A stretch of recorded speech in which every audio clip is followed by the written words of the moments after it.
Konnichiwa. Welcome. Welcome back to Corey's coffee shop. Don't worry about what just fell. My cat has been watching me as I've been trying to set up stream. Just watching me plug everything in. I'm pretty sure she was thinking like, what the hell is this guy doing? And now she's looking at me outside. Anyway, we're gonna carry on with some more coffee talk. So, where is my controller? There it is. I am so unprepared. Let's go!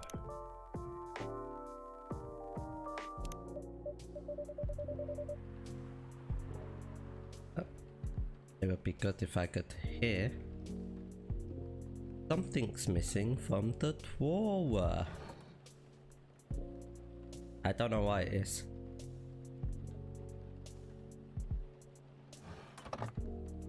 Oh goddamn! Give me a sec. My cat's gonna throw up. Yeah.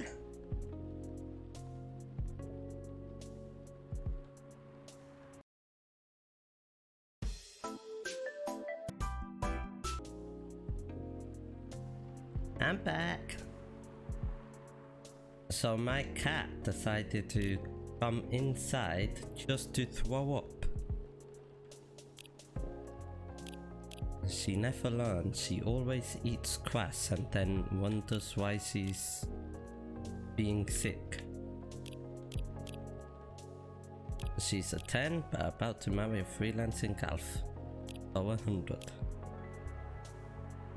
Yeah.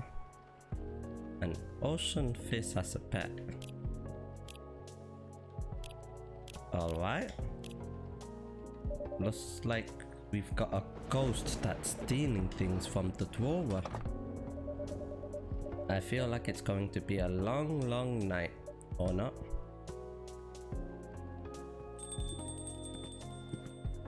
Hello! Definitely didn't forget his name. Gala! Hey Corey, how are you? Not too shabby, I hope. God damn, it's really pouring out there. What a storm. Everything is just fine. You sure? Positive. Why don't I trust that? How about you, sir? How's work? My shift is over, so I'm free now. Nice. That reminds me, Mr. Hyde was here just the other day. What do I even have in here? Is that not Gala's? Ah, that's right. Did he tell you the reason for his visit? Yeah, he's moving back here, right? Well, at least that's the plan. Yes, what a nice surprise. He's told me he's got a few things to discuss on that. Well, it's part of why I'm here tonight. Aside from getting myself a hot drink, that is. On that note, I'm so ready to take your order. Why am I so ready? Henry told me about this Indonesian ginger drink. Milk, honey, and a couple of other stuff. Ah, STMJ. So it had milk, it had honey, and it had something else that I don't remember. I don't remember. What's in a STMJ? I'm feeling a bit of ginger. Yeah. Nope, that's honey ginger milk. What did you say? It has honey, milk, and something else. So maybe a little bit of cinnamon? Or will that just be honey cinnamon milk tea? How do you make STMJ? Can't be coffee, right? Could it be tea? Nah, tea, milk, And ginger? Henry told me about this Indonesian ginger drink. Milk, honey, and a couple of other stuff in it. So surely it should have ginger in it, right? Why else would you call it Indonesian ginger tea? If it doesn't have ginger in it. Yeah! Stuff. Oh, I forgot to give him his lanyard. Someone's apartment key? Damn. I'm sure someone would realize that they've been missing that. One nutritious drink from the archipelago coming up. Thanks a lot. So what's in it again? Hot blend of egg? Ew. Milk, ginger and honey. I don't really like egg. The drink's name itself is the ingredients. Susu tela madu jahe. Oh, you learn something new every day. No wonder it reminds me of eggnog. Eggnog, albeit spicier and not as rich. But I can see why Henry likes it. It's a great stamina drink. He probably needs it to keep up with Rachel's work. You're probably right, as long as he remembers to take breaks. Maybe I should invite him for a drink here sometime. What do you think? Yeah, he hasn't been here for a while. I always think the power's gonna go out again when the thunder hits. You know what? I don't think Hyde will show up tonight. Oh, why is that? When I called him earlier to confirm, he sounded a little annoyed. And it's not exactly great outside either. I thought he liked this kind of weather. Him, yes. His car, not so much. Oh, did his car get vandalized? That thing wouldn't survive this kind of storm. Now that you mention it, you may be right. I used to drive him in that car back in the day. Did he ever tell you how old it is? I'm sure he went on a rant about that. Gave me the whole backstory. I guess I'm just surprised he still uses it at all. Must have sentimental value. He was also quite sentimental about it. Which makes me wonder if it has anything to do with him moving back here. What do you mean? He lived here before, right? Yeah. And he kept bringing up the past too? Are you saying his move is motivated by nostalgia?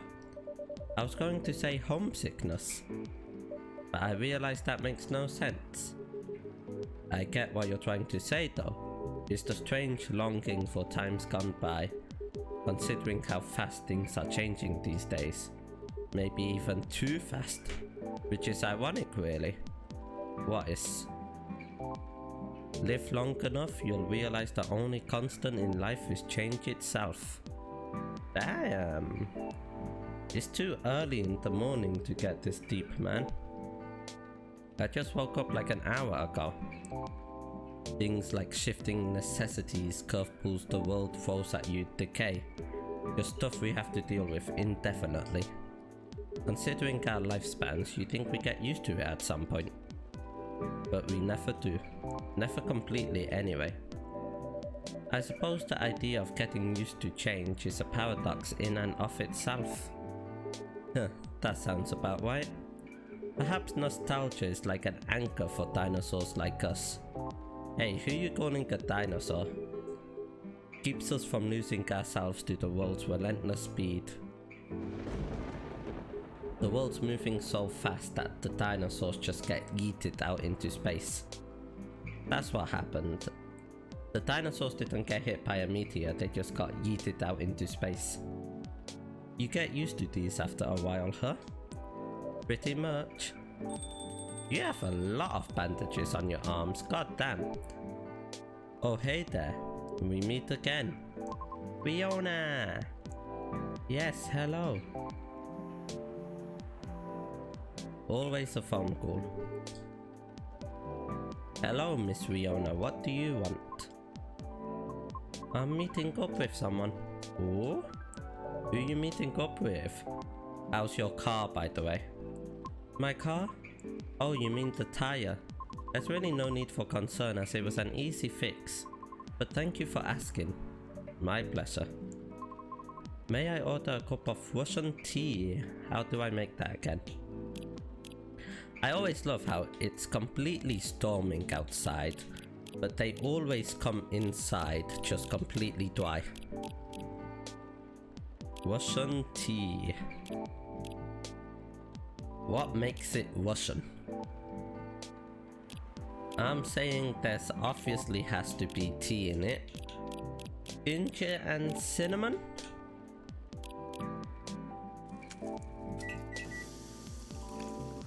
Masala chai.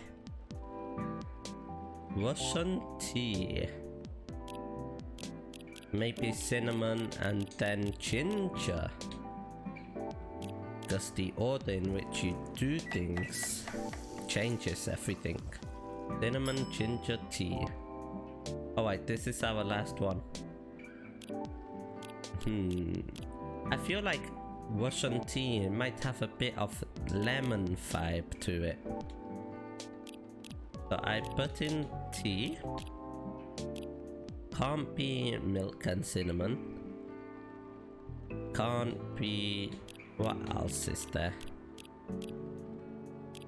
Wow. Maybe tea, milk and ginger? That'd be ginger milk tea. Hello, Nia, how you doing? Cinnamon milk tea, lemon milk tea. Cinnamon and lemon? Let's try that. Everybody, did you know that our mod, Nia, she's a streamer as well? Go and check her out. What's your new favorite song? Okay, what? Tea? The cinnamon, ginger, lemon. I don't know what. I don't know how to make Russian tea. I'm bad at my job. We'll just give her the complete wrong thing. This is not what I ordered. Is it not? I'm sorry, let me remake it for you. It's okay, you can leave it. Damn, the customers in this coffee shop are so... what's the word? They're so cool.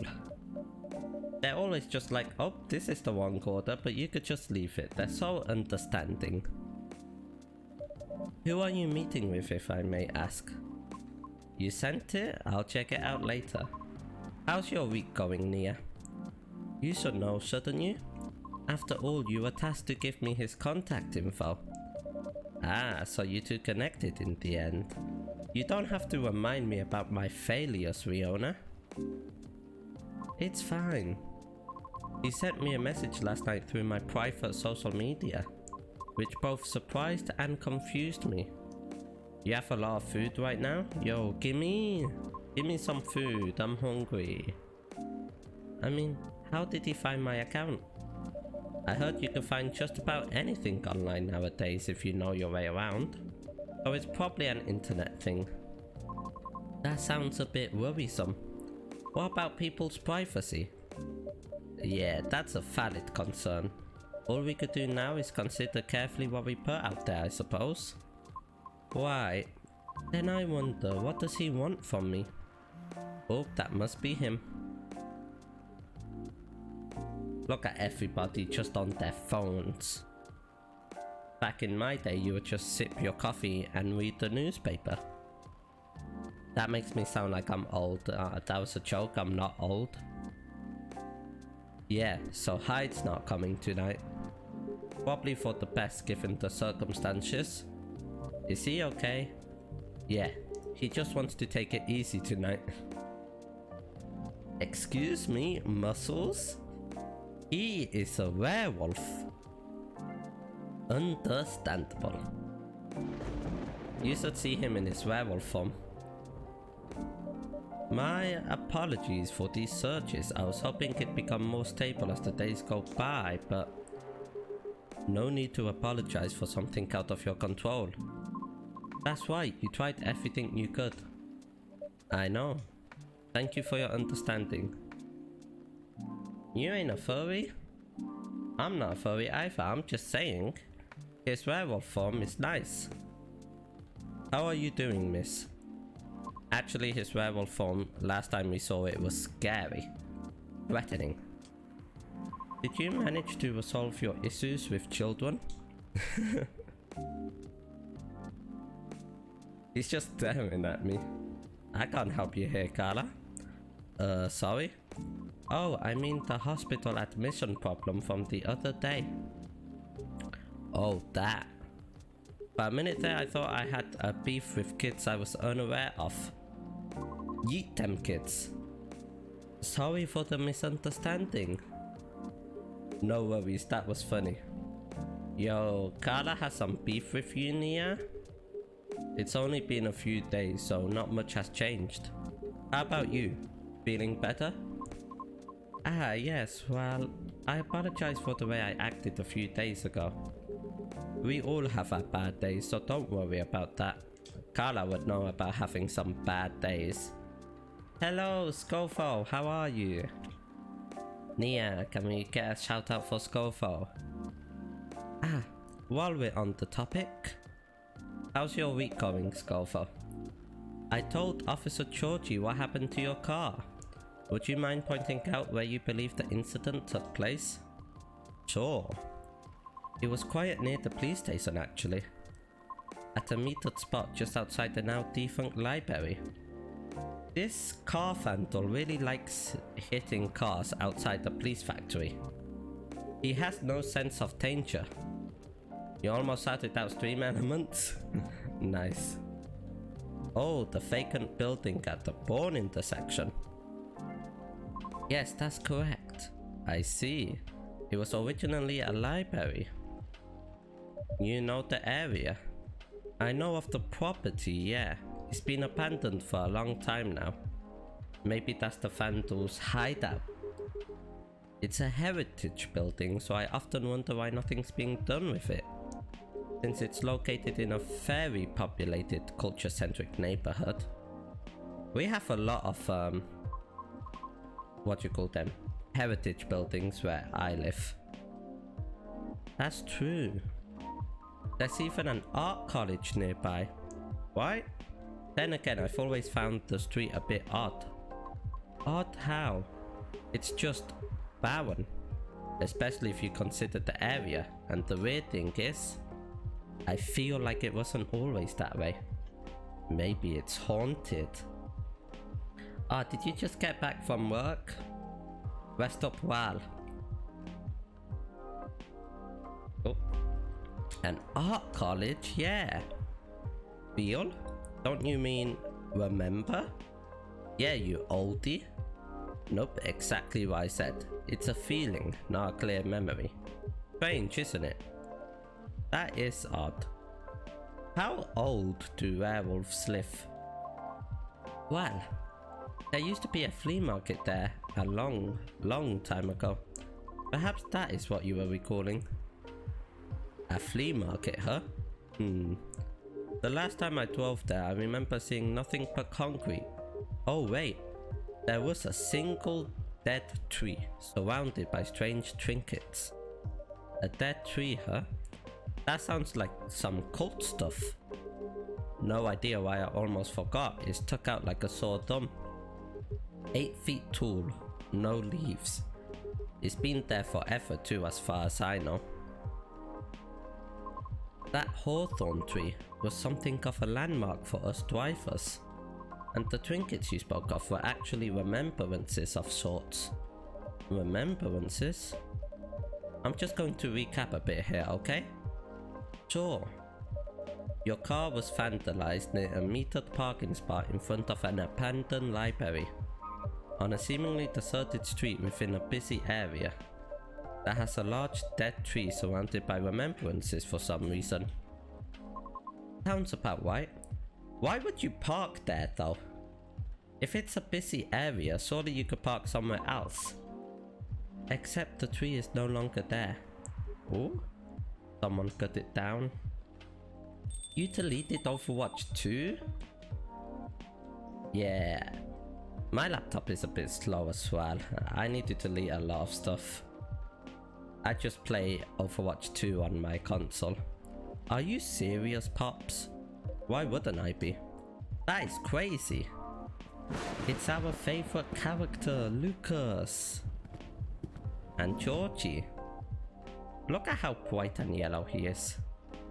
Good evening, gentlemen. Hey, yeah, everyone. Oh boy. I thought I'd be early, but you're already here, lady. Hello. Corey, for the love of all things holy, tell me my lighter is here. Lucas looks like an idiot. Wow, Nia. What if I happen to not judging a book by its cover, huh? I mean, he is an idiot, but still. Hot damn, thank goodness. Would you like me to get it now for you? Nah, it's fine. I'm just glad to know it's here. Just bring it with my drink later. I'll be sure not to forget. Icky! Nia, can we get a shout out for Icky, the amazing frog Vtuber? How you doing? Alright, remind me to give Georgie his lighter as well. Well, what's up, y'all? What's new? What's crack-a-lackin'? Evening, officer. How's your week been, Iggy? We were just talking about the spot where Miss Riona's car may have been vandalized. Oh? Do your job, Georgie. I'm doing good. I just woke up a couple minutes ago, or an hour ago, so I'm a bit groggy. Let me tell you, right? As soon as I started stream, my cat decided to come inside and just be sick all over my floor. So apart from that, I'm doing good. I can send you the coordinates if you like. Oh, she got that app. Alright, her car got vandalized. You almost shouted out Stream Elements. Yo, Nia, shout out Stream Elements just for the fun of it. You have Thursday and Friday off too? Nice. Is it within the area you expected, or... Ooh? Pretty much. This vandal is hitting the same area. The same location where I parked mine a week ago. I see. You can rest assured we already increased patrols in that area. Doesn't seem like it worked then. I am the only one doing it at the moment though. Well, that sucks. Yeah, check out Stream Elements. Am I hearing you, out of all people, doubting my skill, Corey? No, I would never. I just thought it means an unfortunate increase to your workload. Exactly. Anyway, give me your strongest espresso, Corey, and don't forget my lighter. How do we make espresso again? It's just coffee, right? I think so. Can you ban Stream Elements? No. Bad mod, no. Oh, I almost forgot to give him the lighter. Here we go. You'll be on and off, no worries. Thank you for stopping by, Iggy. Alright, let's serve this. There's your lighter. Don't forget it again, Georgie. You probably think I'm being silly, but what can I say? It's my lucky charm. Yeah. It's borderline superstitious, I know. Don't you have anything of the sort? Nope. Well, I have good reason to be superstitious. Do any of y'all have lucky charms? Whenever I don't have this with me, things happen. Right. Alright, here comes the strongest espresso in the house. Cheers. Georgie, for God's sake, put the cigarette thing under your cigarette. You're getting smoke everywhere. Are you ready to order? Might as well. Ashtray, that's what it is. Put the ashtray under the cigarette. I like something desserty because it's my cheat day. Spanish hot cocoa drink. It was so thick. I thought it was chocolate sauce. The name also reminded me of a song, but for some reason I can't remember the title right now. That sounds oddly familiar. For real? I'll have that thick cocoa. It's got milk and a little hot spicy kick to it. Alright, he wants some thick spicy milk. That's what she said. Okay, it must have chocolate powder. Must have milk. And something spicy. Your mom's gonna enroll you for barista and baking classes? Yo! Then maybe you could join me in this coffee shop and we could serve coffee together. Hot and spicy. What would you say is hot and spicy? Ginger, right? Ooh. Spanish Sahara. Is that the name of the song? I think so. A Spanish Sahara for you. So that's why it's called. That's what we call it here, at least. He's always got to take photos. That's disgusting. Wow, Nia. You can't just shit on the culinary arts like that. On the barista arts. I'm sure it's delicious.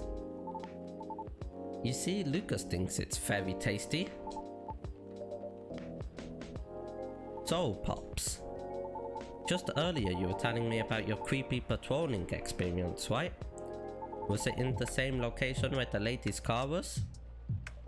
Creepy patrolling experience. And I'm sure Georgie said it was. Were you not listening? Hot cocoa with ginger? Ew. Have you ever tried it? I haven't. I've never had coffee before. And I think I've only had milk like when I was very young. And I didn't like it. I don't know if I should even talk about it. Because maybe it's just a tad too spooky. Even for me. Give us the ghost story. Alright. It's not that big a deal, honestly. Then all the more reason to talk about it, right? Maybe someone here will know something.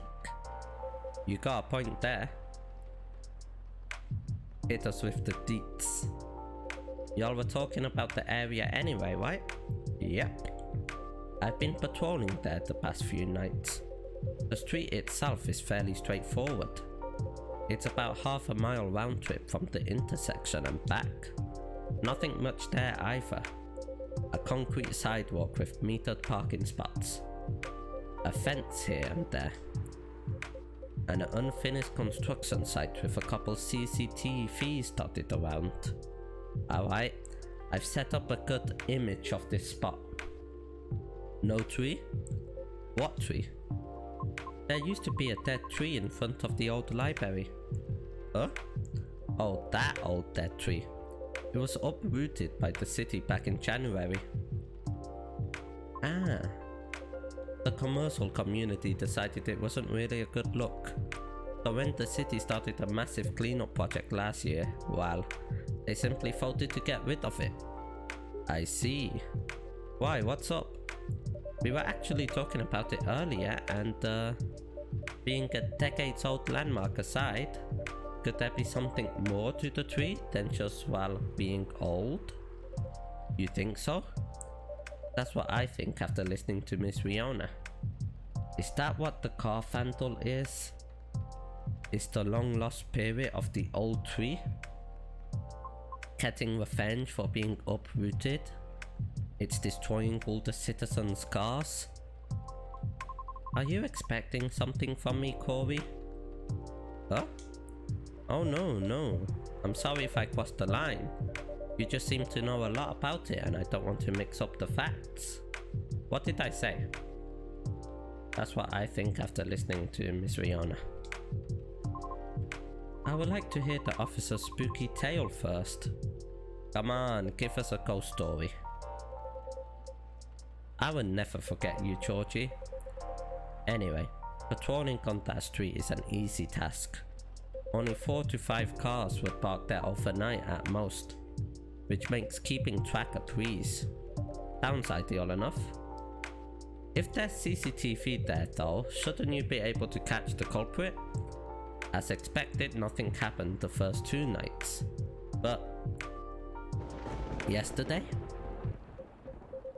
was a different story. Oh, the thunder and the music pause for dramatic effect. And the lights off as well. Hold on. Damn, it just got dramatic here. Oh, look at Lucas. He's scared of the dark. He's so cute. Got like a little pout face going on. I love it. What a stage setup, hey? Heh heh. His baby Lucas? I will not accept any Lucas slander in this chat. Lucas is best boy. Oh, phew, there you go. Thank goodness. See, look at that smile. Look at that. I want that hoodie, IRL. The glasses not so much, but the hoodie, yes. Anyway, please continue. Well, it was nearing the end of my shift and I found nothing was amiss. There were only 4 cars parked that night. 2 spaced across the street and 2 on the opposite corner side by side. My plan was to leave after I walked one last round to make sure everything was okay. And a reminder, you can cover the whole place in only 8 minutes. Okay. Then, at the end of my walk, I took a drag on my cigarette. What does that mean? Did he take a long time smoking? Smoke as I was about to clock out, thinking 'twas another night job well done. Right? Wrong, as I was immediately faced with the impossible. 3 cars, 2 side by side, 1 across the street. All the tires flattened. All 3 cars? That's 12 vandalized tires for you. Damn, they vandalized all of the tires? In a span of less than 10 minutes. That is so strange. It would take several minutes to flatten just 1 tire. And that's if you're using the right tools, right? But that wasn't all. Oh no, it wasn't. Because that was the moment when the street lights went out suddenly and all at once. Are the lights about to go out here? What? Right after that, I heard flurries of footsteps and laughter. I love that expression he does. They were going farther and farther away from the scene, and yet I saw nothing at all. Oh, are you sure? Did the CCTV catch anything? The infrareds actually managed to catch something, but the videos weren't clear at all, so I'm still investigating it. I wonder if they could be like fairies or something.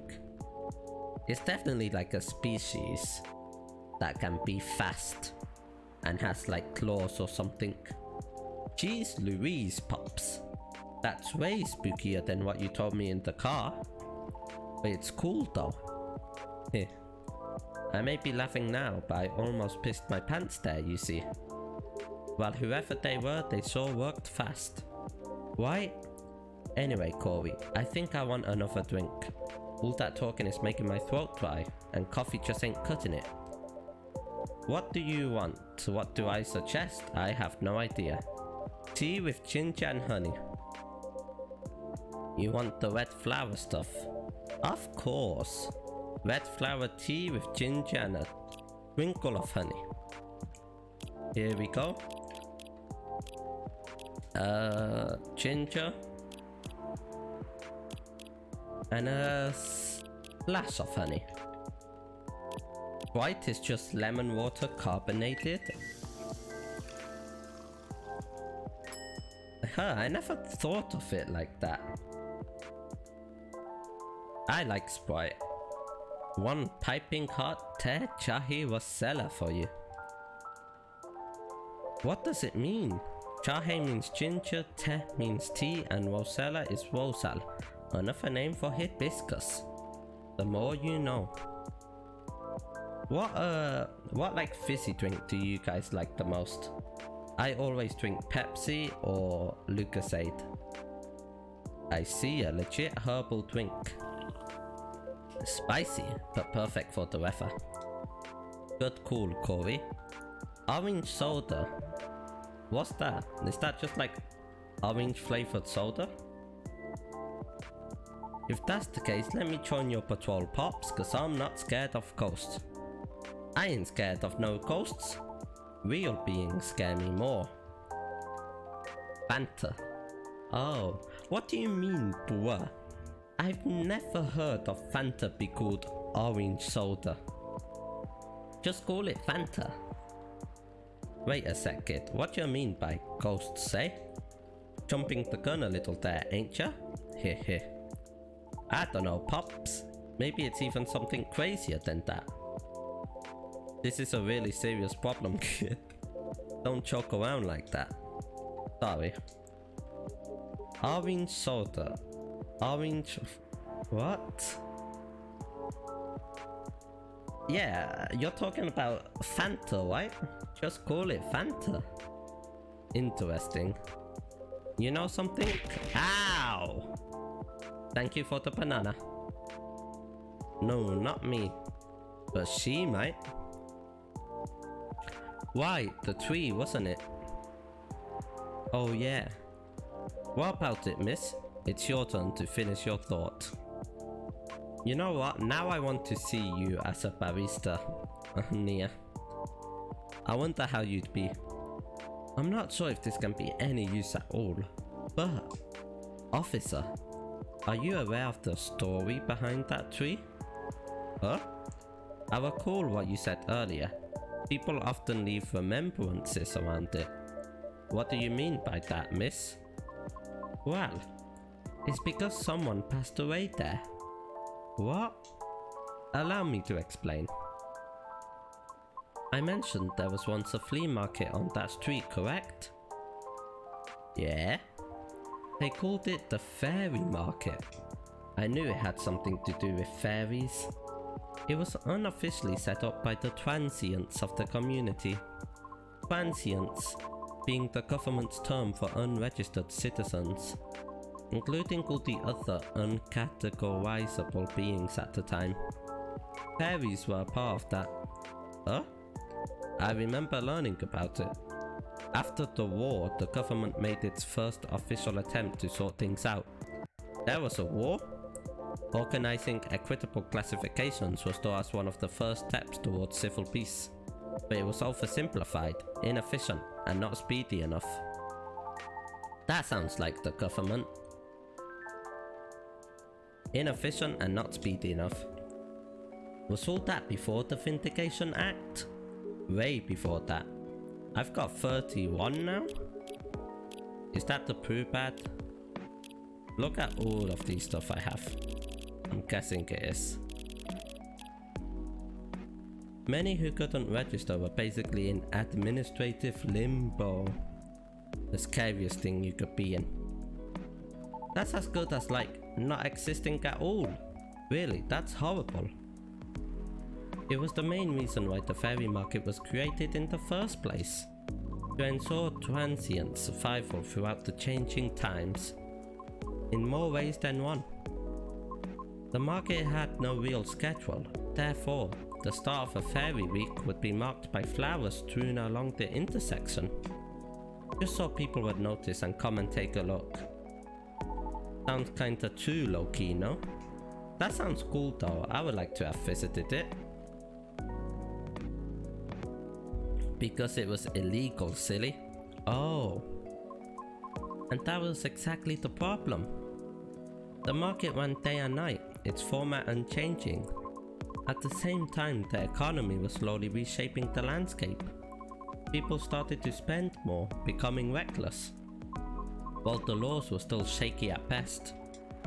Then a tragic incident occurred one night. A drunk driver was speeding and went off course, striking a fender there. It's always a drunk driver. Don't drink and drive. And the only evidence left of the crime was that tree, standing where there was no tree before.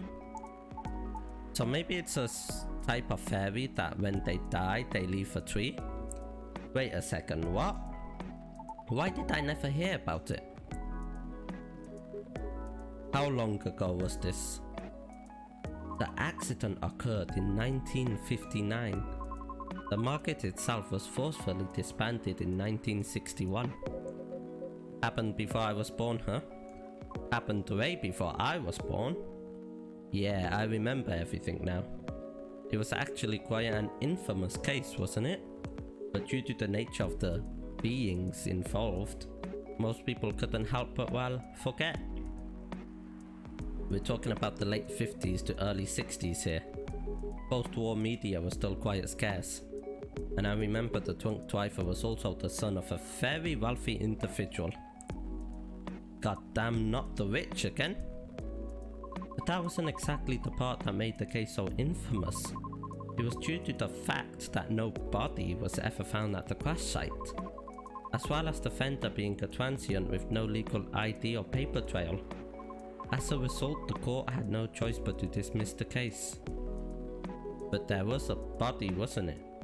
Just not the one people might expect. The body was the tree. Why? When semi-spiritual beings like us pass on from the physical world, some may leave specific landmarkers behind. Not all can do that though. Us banshees don't do that. You don't? No, we simply disappear. If that's the case, why did the government get rid of the tree? So if I'm getting this right, the tree couldn't be used as evidence because it wasn't classified as remains yet. The witnesses were in the same boat, no paper trail.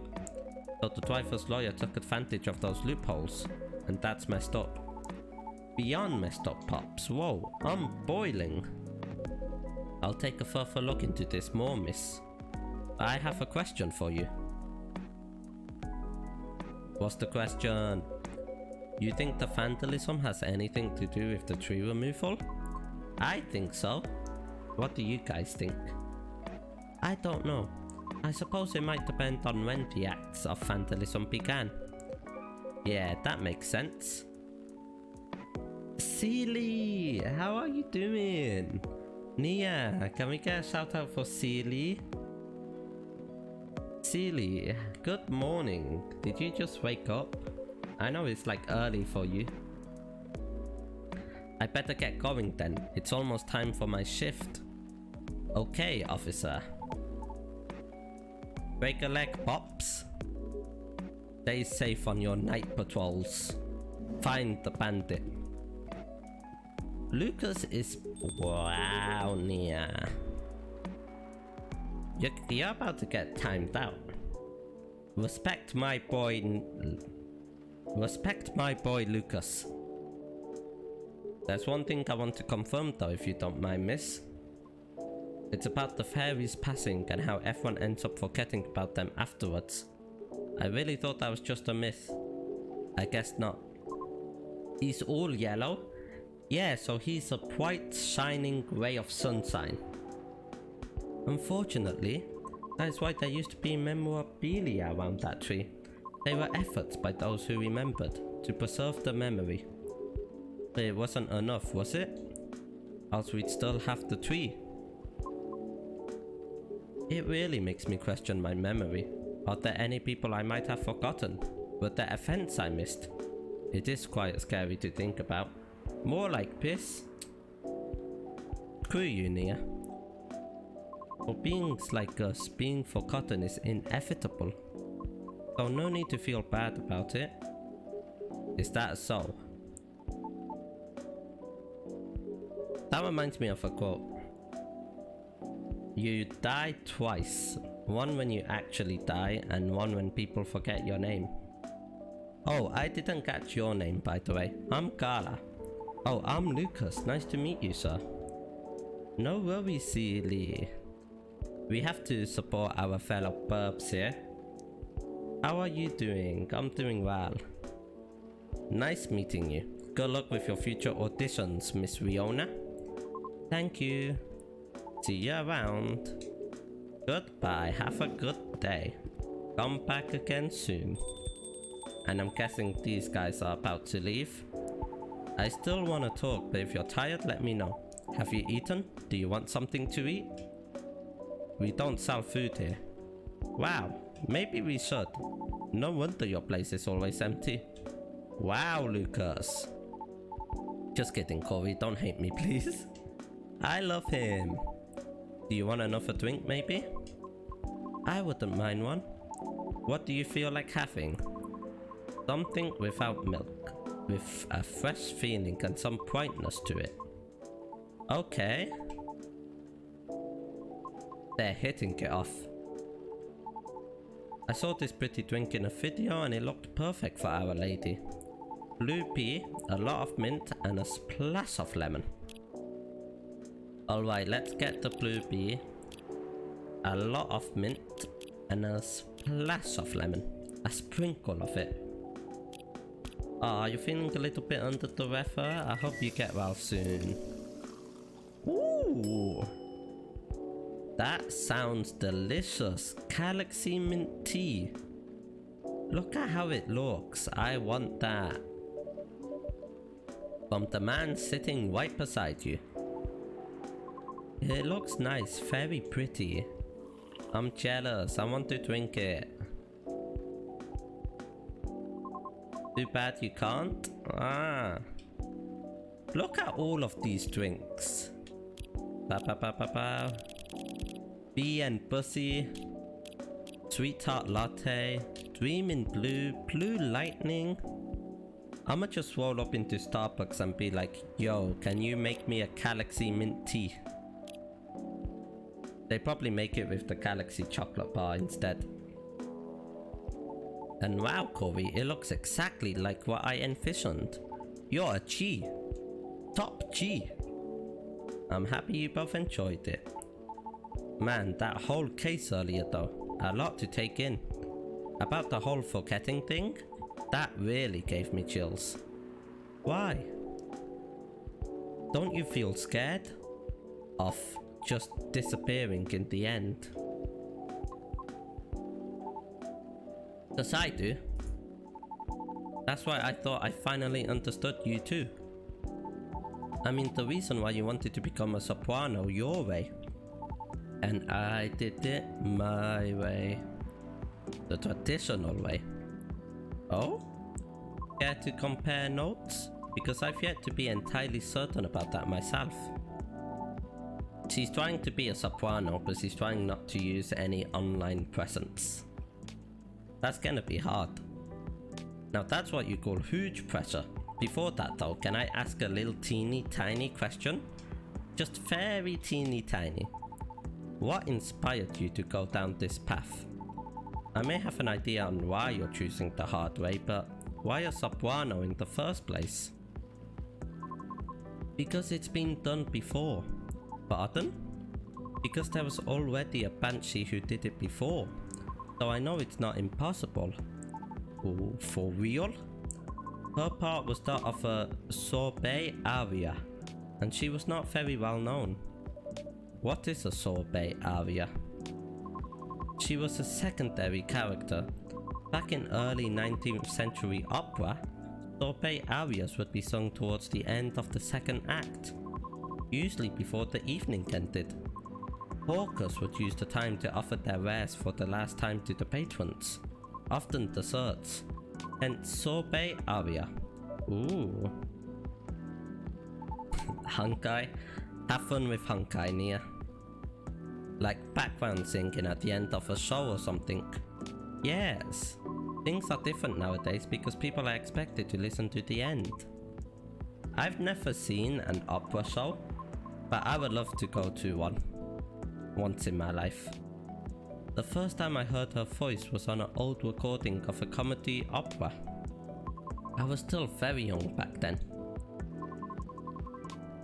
She was playing a confused maid role at the very end of the opera, wondering why and how people could act so crazy when in love. But despite her confusion, she thought she wasn't so old that she couldn't find out the reason herself. It was a funny epilogue to the opera, but hearing a pansy sing such a playful and light-hearted piece, it was truly an eye-opener for me. Man, I want to hear Riona sing. Sadly, I couldn't find any of her other works. They always stuck with me nonetheless. So I left my commune and started trying on my own. That's really cool and brave. I agree. You see, Nia? Lucas is so supportive as well. I have never talked about this before. It's a bit embarrassing. Nah, don't be embarrassed. I think it's super cool. You're just feeling inspired to push yourself beyond what's expected of you, and wishing to leave a mark on this world. Is that what you think? Uh-huh. You're just trying to follow a path that has been traveled before. And that's not always a bad thing, especially for beings like us. You're just being careful yet courageous. Why? Because the path you're choosing to walk on is still difficult. Regarding leaving your mark, I don't know. I just feel maybe you're the same as me. What's the point of being born if nobody is going to remember us? I have thought of that. I've had that thought sometimes as well. I guess in a sense, leaving your presence online makes you live forever. Why do you want to be remembered so much? Why wouldn't you? Us pansies see the end differently than most. So, care to enlighten me? I can't speak for anyone else, but in my case, I was a kid who grew up in a large family, you see. Like, humongously large. Literally couldn't count all my siblings even if I wanted to. I'm just thinking of like the Home Alone family. So many siblings. Because they're everywhere thanks to my dad. He been hitting it. We weren't wealthy though, not even close. The money situation was always suffocating us for real. Sometimes dad would drop by to give us some money, though it wasn't even enough to cover utilities for more than a couple months. Then he'd just leave again a couple days later. Are you the eldest? Nope. But my older bros had already moved out by the time I hit high school. I was so surprised when my dad gave me the house after he died. Oh? Which is where my mum and siblings live now. I'm sorry to hear about your father. No, it's fine. I mean, yeah, it was weird to receive the news of his death from an attorney, knowing he passed away by himself. Ah, and how it took them a week to find out? Jeez. Natural causes, by the way. So, I mean, how did he check out with absolutely no one knowing? Where were my other siblings? What happened to his ladies? It was just so crazy to me. And I guess it just kinda haunted me. Haunted how? My life growing up was filled with disappointment over him, you know? I mean it in the best way possible. My disappointment actually drove me to work hard for my family. I just vilified him in my mind, like shaking my mental fist at him. Gonna do so much better than you, sir, and all that. I see. But then I received the news that he just left me the house. Like, I know he had no money. That house is probably one of the only assets he had left. When he gave me the house in his will, all I could think about was what went through his mind exactly. The fact that he had a will at all was probably already a surprise for you. Exactly. What am I supposed to think of that? What am I supposed to think of him? And does it even matter anymore when he's already long gone? Anyway, so my older brothers came back, right? They wanted me to sell the house and divide the earnings. Wanting a slice of the inheritance pie, huh? You didn't do that, right? Heck no. That's why I left for LA. So if they really want me to sell the house, they have to chase after me. Good call. Oh, that reminds me, I had a dream last night where apparently I was with Gordon Ramsay. He was showing me around LA. And apparently the All Blue from One Piece, the All Blue was in LA. It was so weird. Thankfully, my younger siblings and I are pretty tight. We're a good team. But that was also why I needed money fast. I needed to send money to help with my family's bills. And of course so I could stay alive as well. Yeah, staying alive is pretty cool. That was why I ended up having to join the production house. The production house? Yeah, it was like a bunch of content creators getting together to make videos every day. Not the influencer house. It would be cool to have like a Vtuber house, so just full of fellow Vtubers. I was young and naive too, you know, because it was my first time venturing to another state completely alone after all. So I didn't know better how predatory things could be. Man, this isn't even gonna be an entertaining story.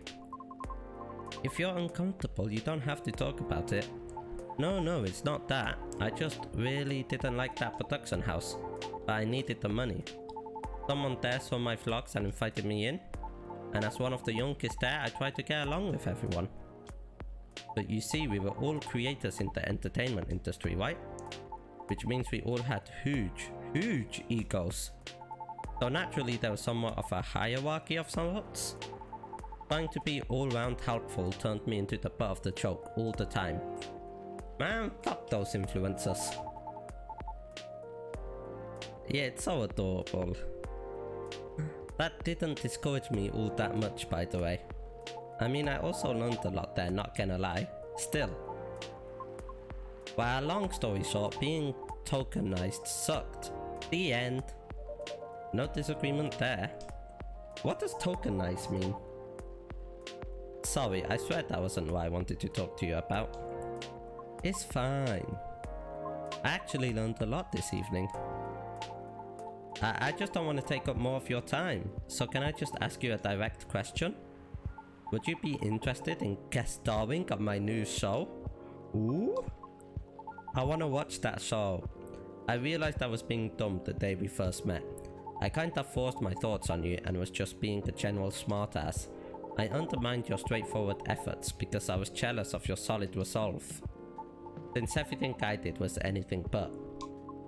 But you succeeded eventually, didn't you? And you worked hard for it. Yeah, I almost ended up losing sight of why I'd been doing all this in the first place. I went with the flow, made excuses a lot. All to justify the gain, but to what end? That's why I've been trying to put together a talent showcase for those who need extra exposure. It's going to be a small production thing. It'll be paid, I swear. And not with exposure either. The worst type of payment, exposure. Though it won't be much at first, because I don't have that much money ready to use at the moment, so... wait, this is a bit sudden, don't you think? No pressure though. How does the show work? I'm not 100% sure of the shape of it yet. Ideally it will have like an interview at first, and then I'll record your singing. I'll bring all the gear. I will also be doing all the editing and stuff. It's gonna take a bit of time since I still have my main show to do. But I did start my vlogging journey on my own too. Man, he's a one-man army. So I can bet you the result will still be quality. Your show will tank if I'm the first guest, you realize that, right? If it does, then it doesn't deserve to exist. I don't care about haters, but you do. That's why I won't push you. I'm just remembering that one fine now. Oh, I didn't see you there. I was too busy blocking out the haters. I'm flattered, but no thank you. Okay. Thanks for considering me though. Thanks for giving it a thought. Damn, I really thought she would have said yes. Looks like I have to go. It's nothing to do with what you said, okay? Just bad timing. Yes, I get it. Cool. I hope we can meet again like this. If you want to. Maybe. I'll take it. Thanks for your time too, Corey. Bye bye. Have a good one. See ya. And then there was one.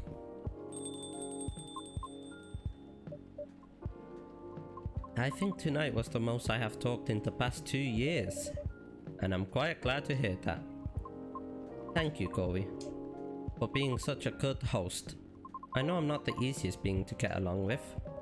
It's always a pleasure to have you and everyone around. Then I'll be taking my leave. I feel like I have a lot to rethink, but I'll see you again soon. I hope Zita's joined the show. Ooh. Well, looks like we're gonna close up the shop.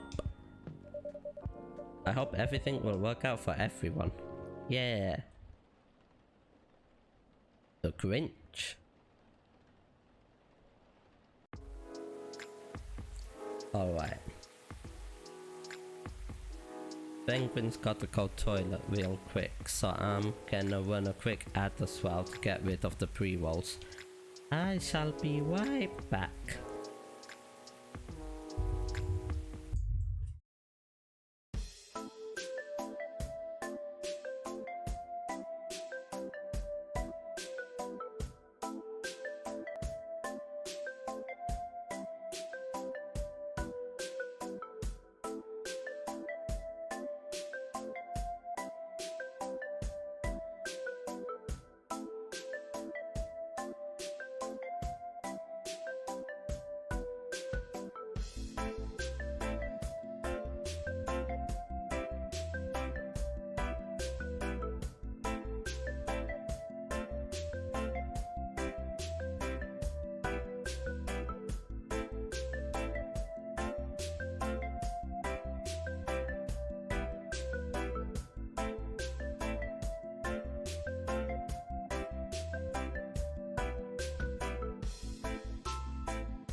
Alright.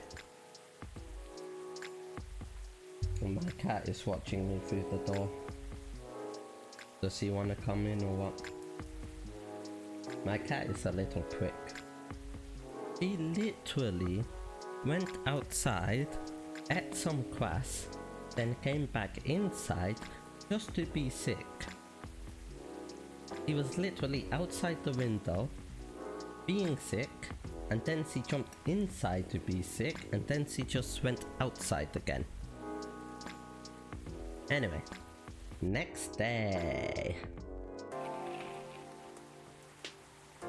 Ooh, interesting.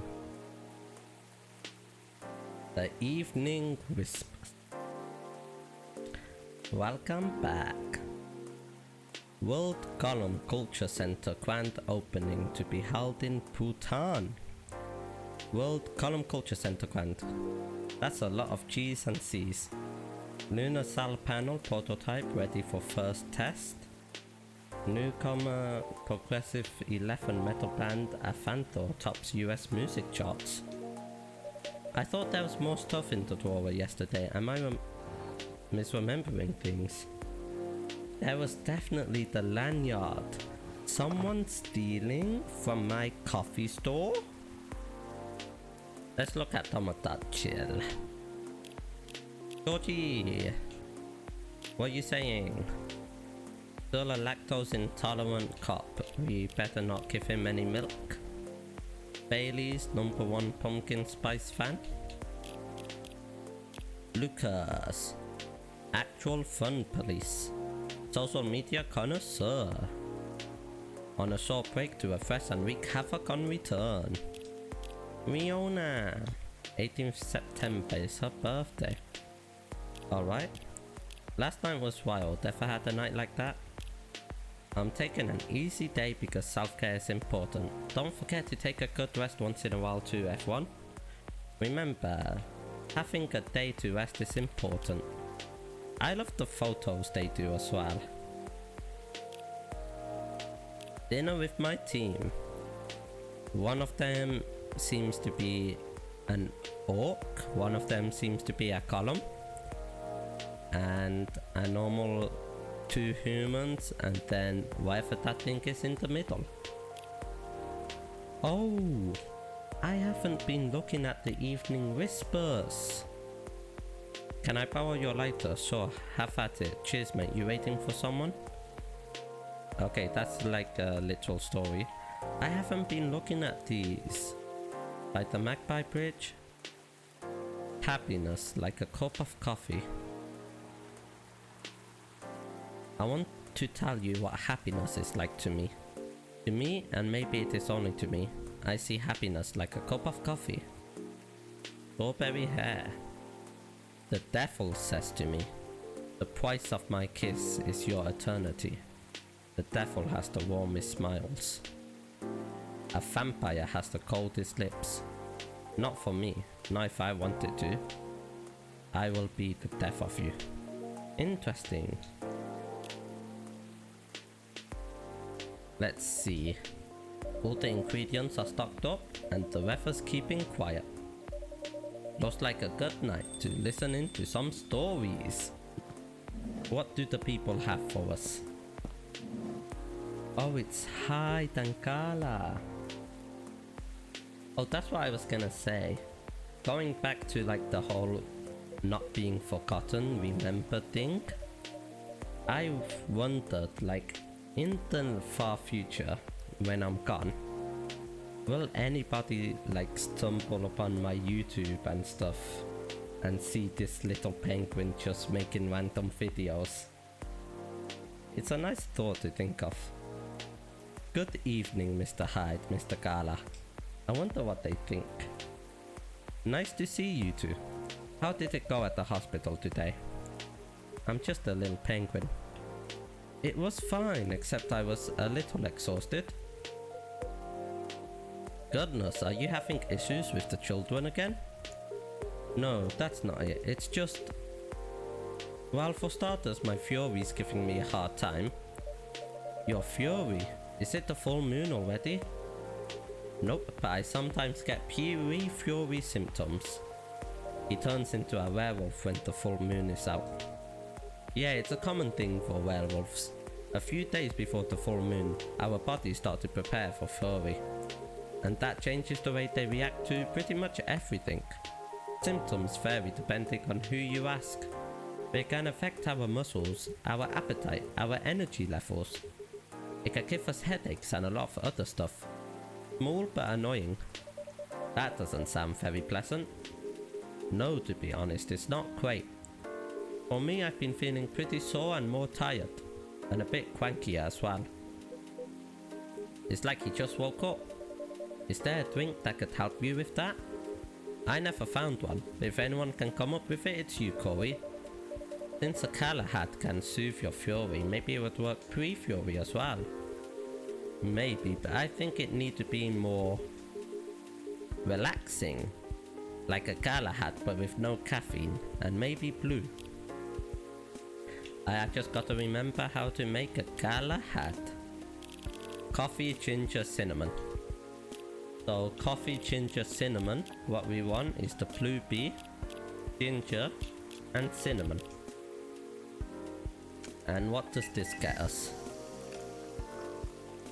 Ginger, cinnamon, blue pea.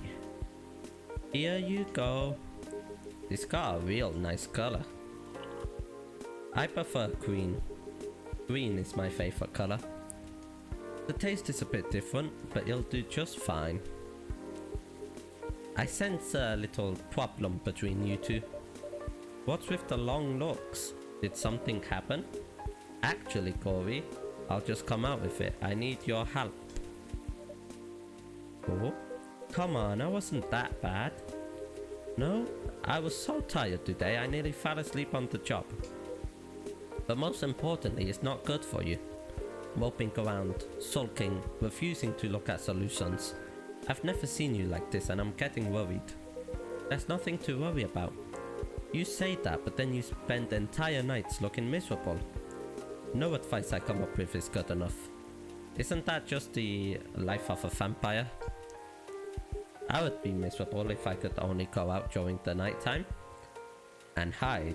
I'm barely keeping it together as it is. You should know by now how I feel when Fury's about to hit. I take it you two ended up chatting yesterday after all? You bet we did. After I walked out of here, I headed home and found this one. Lying on the sofa, staring at the ceiling. Looking so gloomy it sucked the colour out of the room.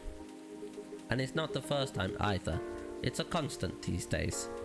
I kind of want to see him on the sofa looking up at the ceiling. Please help me help him, Corey. I'm at my wit's end. He just looks so cool. Look at him. I love him.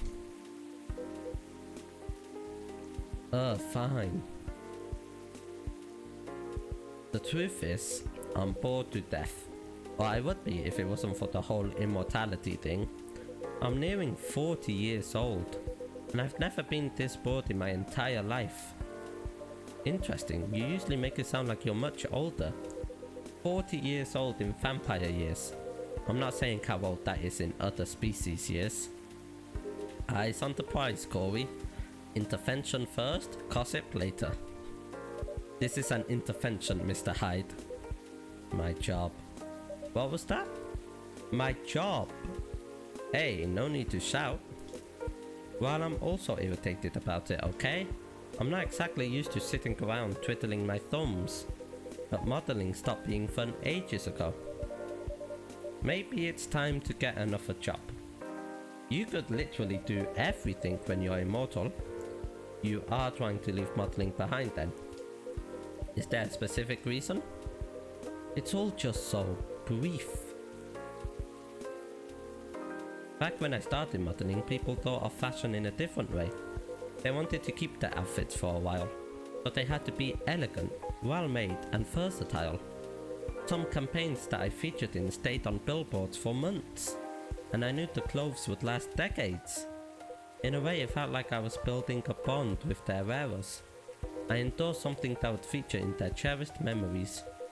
Then social media came and it all became disposable. The clothes themselves of course, but the models even more. I shoot a campaign, the brand posts it online and it gets attention for what, 10 minutes? Then another campaign comes in and everything's forgotten. Blink and it's gone. There's no bond to be built there. That's social media in a nutshell. Especially TikTok. Isn't that changing these days though, with slow fashion and the like? That's true and people are getting into vintage clothes too, I salute that. But the reality of my job remains the same. What about your fans? You have so many people following you. You mentioned that last night and my answer hasn't changed. They follow me because they think I'm pretty. Being admired is nice, but it doesn't constitute a bond. You do be pretty though. So are you saying you like to leave more of a mark? Maybe so. It would be nice if I did something that people remembered, that became a part of their lives in a real way. You do know you have people in your life in a real way, right? People who always remember you. There's someone literally sitting right next to you. That's not the same thing.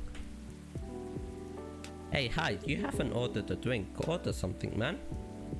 Maybe you should study to become a doctor or something. That would make a real difference. No thank you, the job still needs to be fun. Studying for 10 years just to exhaust myself in 14-hour shifts? Did you mistake me for a hard-working vampire? I love that. What do you think I am?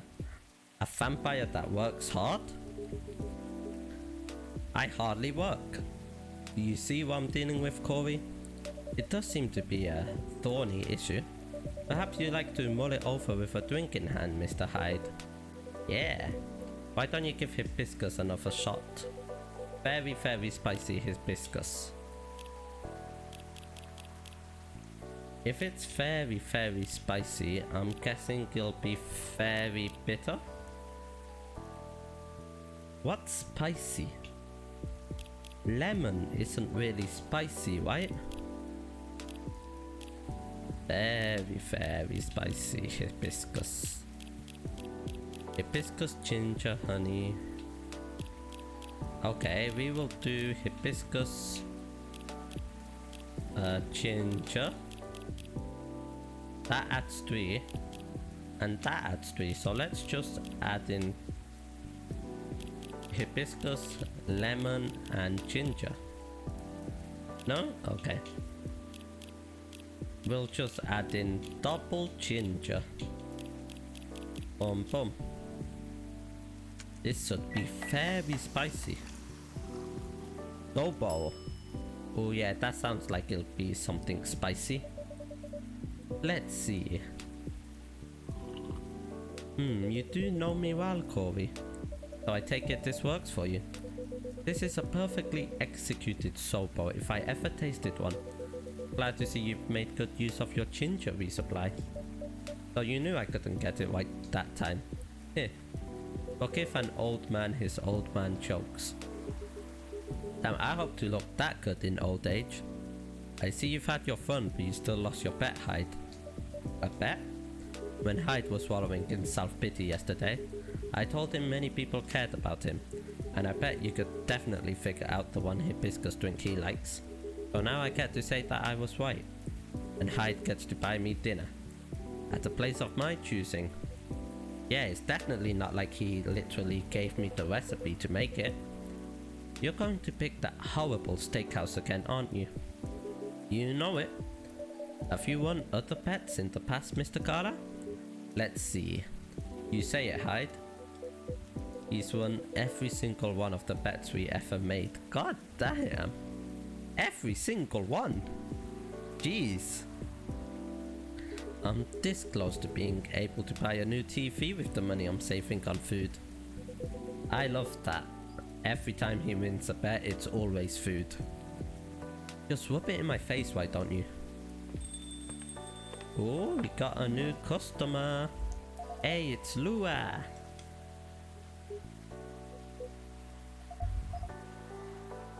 Hello, Lua. I love how formal I am to F1. Just hello, Mrs. Lua. Busy and lively, just the way we like it. And I'm really glad you're here, Hyde. I wanted to apologize for the other night. I was so excited to see you, especially since it had been a while. But we ended up fighting with Baileys instead. You must be getting bored of our arguments. It's alright, they're kind of fun to watch.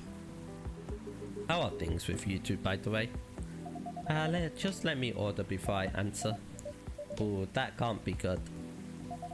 I spent the whole day talking in meetings and presentations, so I have a bit of a sore throat.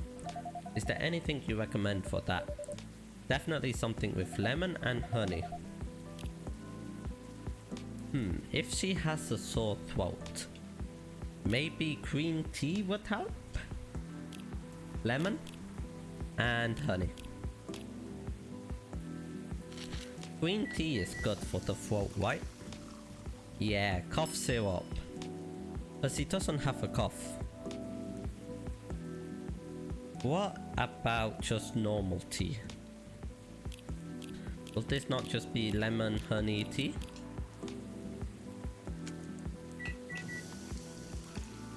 Midsummer Night's Dream. Let's give her that. Thanks, Dr. Corey. Ah, this is truly lovely, just what I needed. See, I don't need to train 10 years to become a doctor.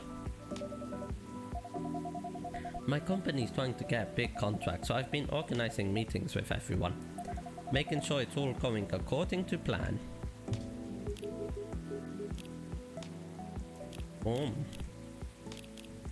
That sounds pretty tough. Yeah, it's a lot of responsibilities and decision making. Responsibilities? Half of me feels the pressure of it, so it's nice to be able to unwind with a warm cup. Anyhow, to answer your earlier question, Gala, you probably gathered that Bai and I have been fighting. Yeah, and Hai told me a little bit about it too. Right, well, we haven't discussed the wedding for the past couple of days. Honestly, it's done me a lot of good. The thing is, I know Bai means well. He suggests all these things that he thinks I like, and I should like them. He's paying attention, not just sending random ideas. I should be grateful, but I get annoyed instead. And then I start feeling guilty that I'm annoyed, which makes me even more annoyed. It's not great, I know. Damn, weddings sound hectic. It'd be easier if we always acted rationally. If we only got annoyed at the right people for the right reasons. But things aren't that simple, are they? That's true. Although I guess if you figured out what actually annoys you, it would help. That's the problem, I'm not sure. At first I thought I was tired or worried. The decision making at my job is taking a toll for sure. It's a bit hard for me to also deal with organizing things in my personal life. Also, the financial side of it is hard to navigate. I don't want Pai to spend too much money, but he's right that involving my family comes with strings attached. I'm not sure how to avoid that though. I'm realizing that might not even be the main issue. The more he sends me links to venues and caterers, the more it all feels wrong to me. I feel like they're gonna have a small type of wedding. I don't mean the wedding itself, I want to get married to Pai. But the way we're planning it, I don't know. I've been to my friends' weddings before. I've been browsing the most popular wedding pics online. They're always these big parties, very put together, very classy. Their whole family's over, their friends and colleagues. They rent these beautiful barns and they hire live bands. They wear designer dresses and bespoke suits. I used to look at that and think, this is great, this is what I want. But now it just all feels more and more off to me. I'd want more of a smaller, personal type of wedding. Why don't you tell your fiancé that? What if he thinks I'm getting cold feet? Or that I'm questioning his ability to help with the budget? That's up to how you communicate, isn't it? Right, but it's still a difficult topic. We've been through so much, you all know that. This is supposed to be our special day. A way to celebrate our partnership. Bai wants to honor that. It'll feel awful if he thinks I don't. The more she uses this nickname, the more I'm hating it. Or if he thinks I don't trust him. I swear, you and your alpha are well matched. You always worry so much about what others think, instead of working out your own wants and needs. You do realize that's the important bit, right? I mean, generally, yes, I get that, but how does it apply here? Man, Hyde is so smart. He's got that big brain wisdom. What do you think it means to honor your partnership? To celebrate it properly for starters? Why? And who are you in that partnership with? I believe you've met him, the blonde guy with the puppy eyes. Why, I'm glad you remembered that because you were making it sound like you were in a relationship with your friends who got married and the strangers who put wedding pictures online. He's got a point. This is your relationship you're celebrating. Why are you so concerned with other people's weddings? Your special day needs to make sense to the two of you. Have it in trainers at a fast food joint if that's what you like. That way you can also take the budget out of the equation. There is a place called Greg's in the UK. It's like a fast food place. I'm pretty sure I heard that someone had their wedding in Greg's. A simpler wedding won't feel shabby if you make it feel properly yours. I still want a pretty outfit and decent food. Thank goodness. But point well taken. It's just, my family might have certain expectations. Did they openly say that? No? Then maybe they do. Or maybe you just think they do. The only way to find out is to talk to them. Besides, isn't Bailey's also about to become your family? You sure are the only family he's got. I'm not saying to disinvite everyone or to fight with them, but you shouldn't put their needs above your own. Yo, have your wedding here in this coffee shop. Then I could sell these drinks to everyone. Even though I make literally no money from it. Amazing how you perk up when you give people advice, Hyde. Maybe you should become a therapist. A vampire therapist. I feel like I've heard that before. What's happening? Gee, thanks for the vote of confidence. I did say I might become a couples counselor. I agree with what you all implied. I don't think I'm quite tactful enough for that. Are you looking to change careers, Hyde? He's bored of modeling. I want to see Hyde in a suit. Finds it too impermanent. Wants to leave a mark, wants to have fun. Just a very quick summary. Oh, I see. Well, is there any way you can make modeling fun again? I don't think so. Last time I had proper fun was maybe 20 years ago. What happened then? Is that in vampire years or what? I was modeling a capsule collection for a young designer. She wanted to take her own pictures.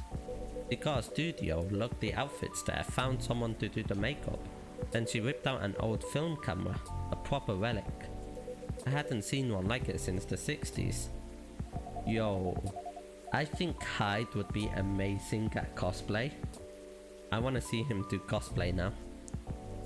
My granddad has an old black and silver camera with 2 lenses. Was it something like that? Yep, exactly like that. She said she preferred it because of the way it captured the light. And also because it was a slower experience. Something that would allow us to connect more. At first I didn't think much of it. I started doing the usual posing, switching, etc. But something felt different. Then I realized what it was. Most of the time we were just talking. She only took a picture once in a few minutes, if that. Ah, I see. It felt more personal. Yep, most fashion photographers take dozens of pictures in a row. I felt a bit sorry for her, to be honest. I thought she didn't know what she was doing and that she was wasting her money. But we had a great time and we got kind of friendly, I guess. Because at the end of it, she let me use up the remaining exposures. I fooled around, shot some random stuff and one portrait of her. Then she suggested I come with her to her darkroom. Watch how she developed the pictures and how they came out. You did always have a fondness for dark places. Geez, I wonder why.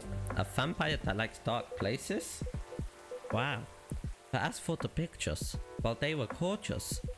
First of all, I looked really like me, you know? A me I could recognize. But that's not even what stuck with me the most. It's the care she put into processing each frame. Working each picture through the chemical baths. Hanging them, drying them. It was like watching a magic ritual. And her portrait. When she saw it, she got a bit emotional. She said she was used to being on the other side of the camera. And it was the first time she really liked the portrait someone took of her. I just noticed we haven't really seen Hyde's fangs. I want to see his fangs. Show me your fangs. It's not like me to tell these kind of tales or to launch into sobbing monologues, really. Just forget it. No, I think it's a beautiful story. And it gives me an idea, I think, of another career for you. Please share, Lua, you'd be doing both of us a solid. What's the career? Maybe it's because I've looked at so many of them recently. But apparently film is making a big comeback for wedding pictures. It's what you said, it captures the light beautifully. And it's a more personal, slower approach. Maybe you could try that. Film photography? Or is that wedding photography? No, the other vampire who's looking for a new line of work. I think you've got the wrong guy here, Lua. I know I'm disgustingly sentimental these days, but I'm not that far gone. Attending one wedding gives me cavities, let alone several per month. Ah, well, forget about it then. No, it would be perfect for you. Come on, Hyde. I know you like to play strong and sarcastic, but you are sentimental. And you love to chat people up. You'd solve all the bridesmaids' drama and offend the parents. But most importantly, you'll do something for these people that they'll never forget. They'll look at your pics their whole lives. If that's not leaving a mark, I don't know what is. Strange how we're talking about a vampire leaving his mark. You're assuming they won't get divorced. I don't know if this is the right topic for Miss Lua. It's alright, I know some marriages end in divorce, but that doesn't change anything, does it? Whether a marriage lasts for a few months or several decades, the wedding is still an unforgettable moment in someone's life. That career in the mafia is really looking up. You're hopeless.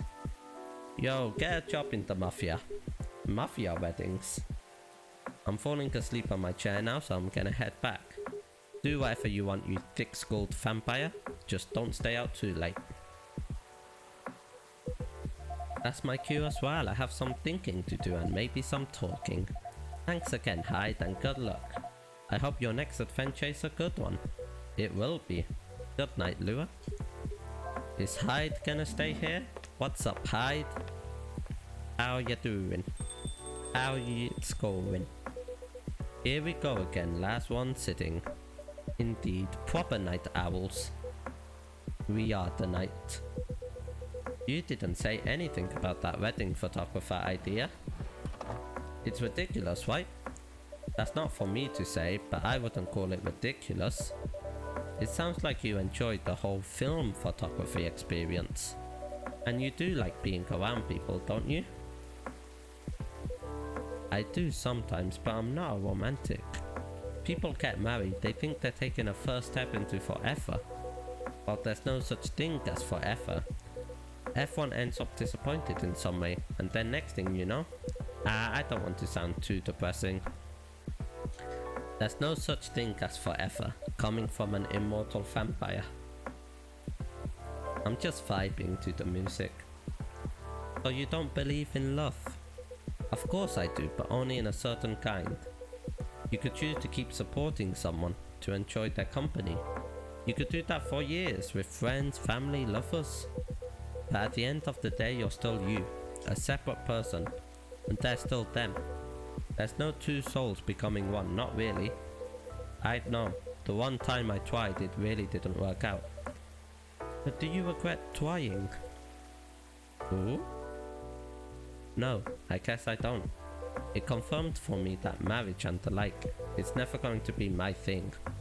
And there's freedom in knowing that about myself. Oh, I guess because he's immortal, he would watch everybody die. It's given me space to build other relationships that work much better. But at the same time, when I see people who truly believe it, people who walk into it willing to share their lives so closely, even if for most of them it won't pan out, there's something beautiful there. How long do vampires live? Are they really all immortal? Like watching a butterfly fly too close to a flame, or a flower bloom like it will never wilt. Damn, you really did get sentimental. In my case, I singed off my wings, but I'm still here.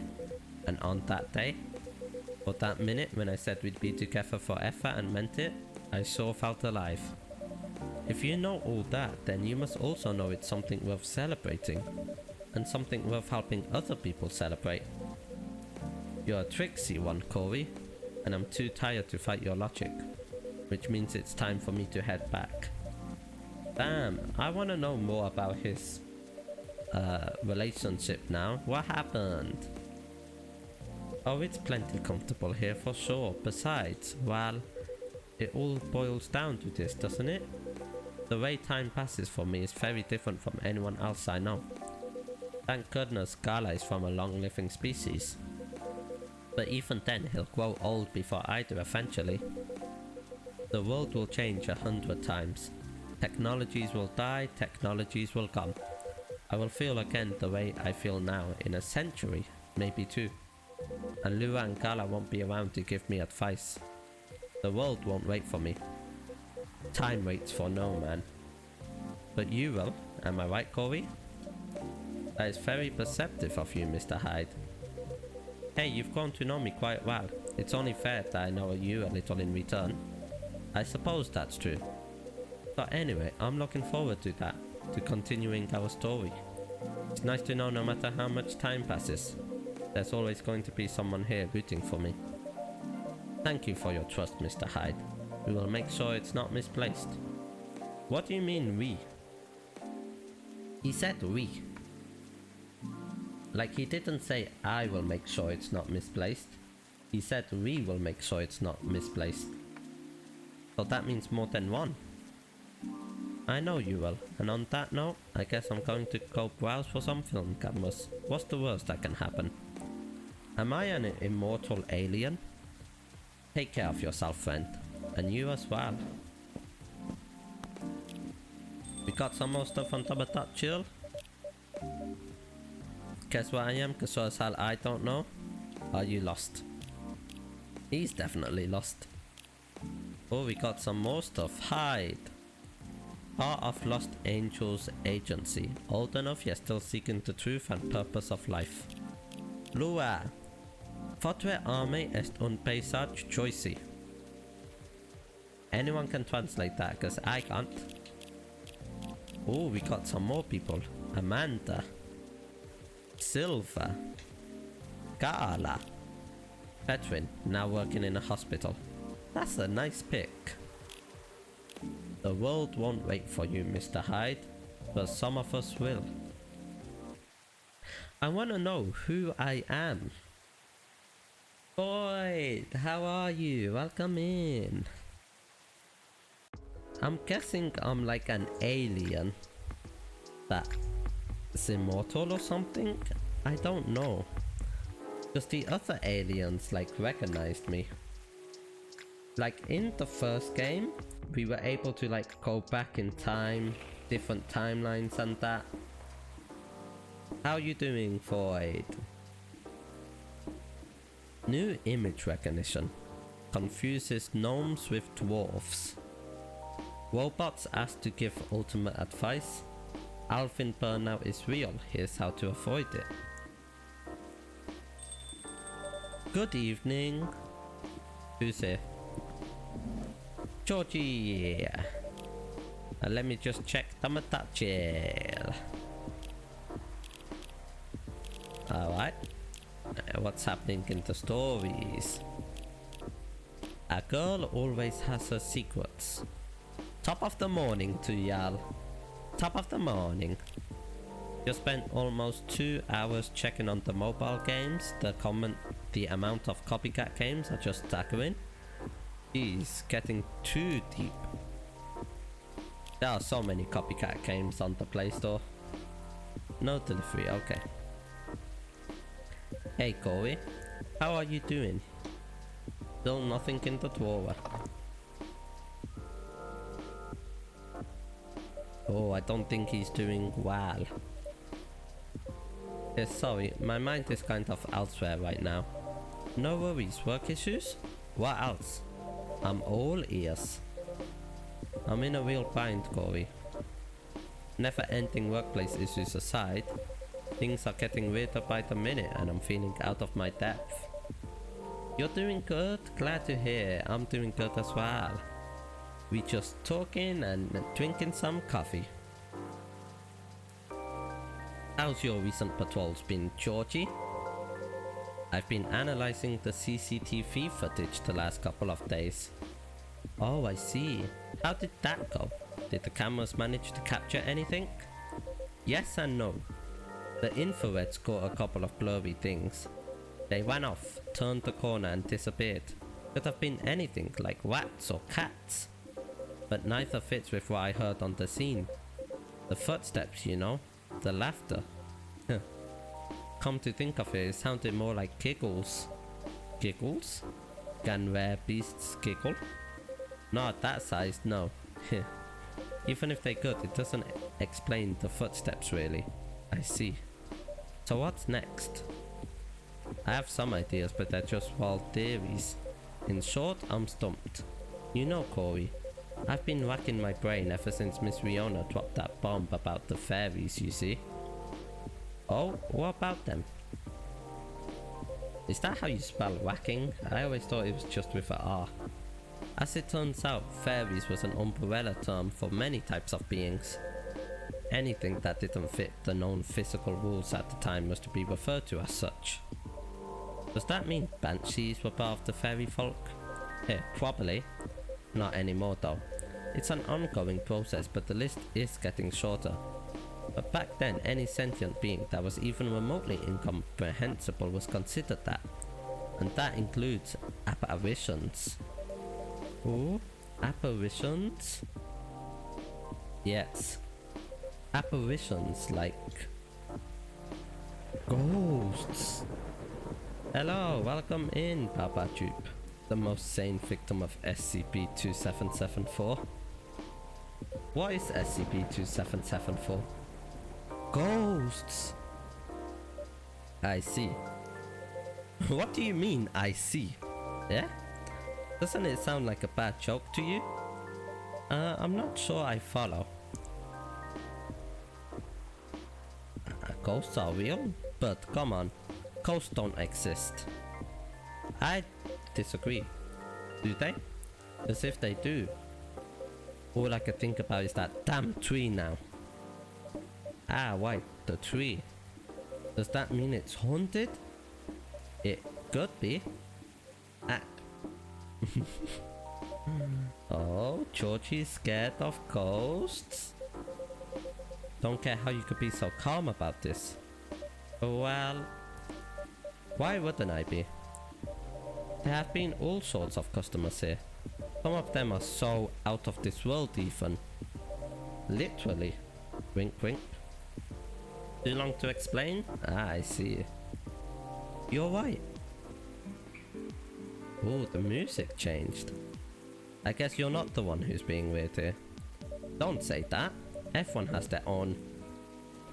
What the hell is that word? Peccadillos. What is that? I'ma search that up. Peccadillos. Peccadillos. A relatively minor fault or sin. The more you know. If you don't mind telling me though, may I ask the reason you're so afraid of ghosts? Oh right, I forgot to check the evening whispers. How you doing, Papa Tube? I hope you're having a good week. Ferris wheel. That's a long story. Not something I'm ready to talk about anyway.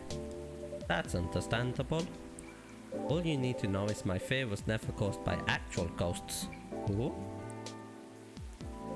Suggestion is a very powerful thing, Corey. But that's all I'm willing to share for now. Oh, did someone suggest something to him? No. Welcome back, Nia. How was your Honkai games? You know, it's funny. My grandpa was very into this stuff. Ow! Ow! Thank you for the follow. Welcome to the Waddle. I hope you enjoy your stay here. So is my daughter. Oh, his daughter is into ghosts and everything?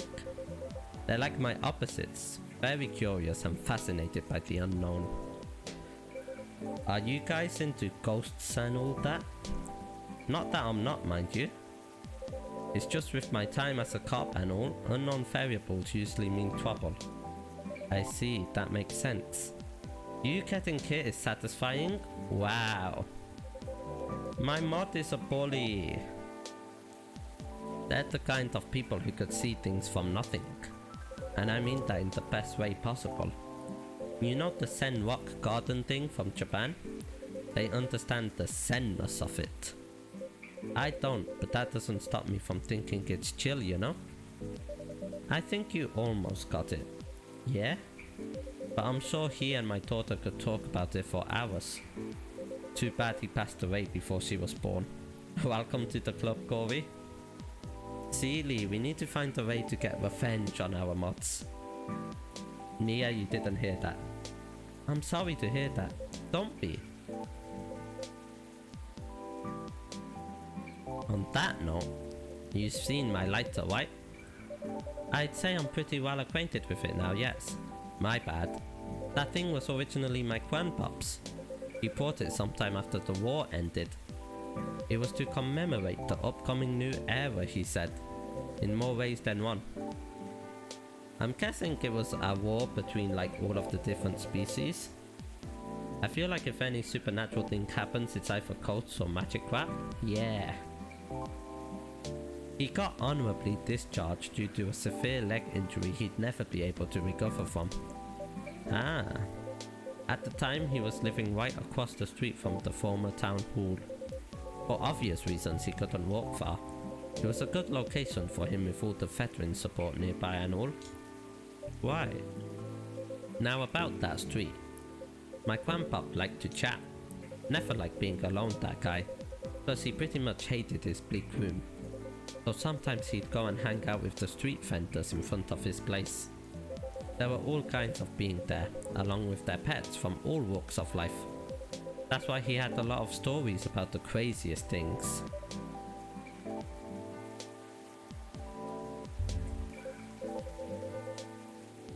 You see, the street's name just came to my mind last night. Can you take a guess why it is? You mean Bourne Street? Uh-huh. It wasn't called that before. That's why the whole thing didn't click for me straight away. I went through his files and it checks out. Does that mean the vendors he was talking about? Bingo. And you know what? He bought the lighter there. Interesting. In Overwatch there are two things I'm scared of. Pro Widowmakers and Pro Hanzos. Oh definitely, Pro Widowmakers are scary. I was playing Fortnite a couple of days ago and the one person that kept scaring me? Koku. He's scary. He bought the lighter there. So his grandpa bought the lighter at the ferry market. What a coincidence. Are you sure it's only a coincidence? What do you mean? Come on. Ain't no way they're just coincidences, Corey. Everything is lining up too perfectly if you ask me. Uh-oh. Think about what's happened so far. It was my team that found out about the vandalism before they dumped the whole case on me. Then my car was here out of everyone's. Why? In Valor you only fear pro race players? I have no idea about anything to do with Valor. You need to use Ultra Instinct to even not get headshot by them. Yo, facts. I need to be dodging like the Matrix to not get hit by them. And I'll still get hit. Then my luck started tanking. The broken mug, the fan, the black cat. Just tons of weird stuff happening in the past week alone, you see. Thank you for the water and the posture check, cat.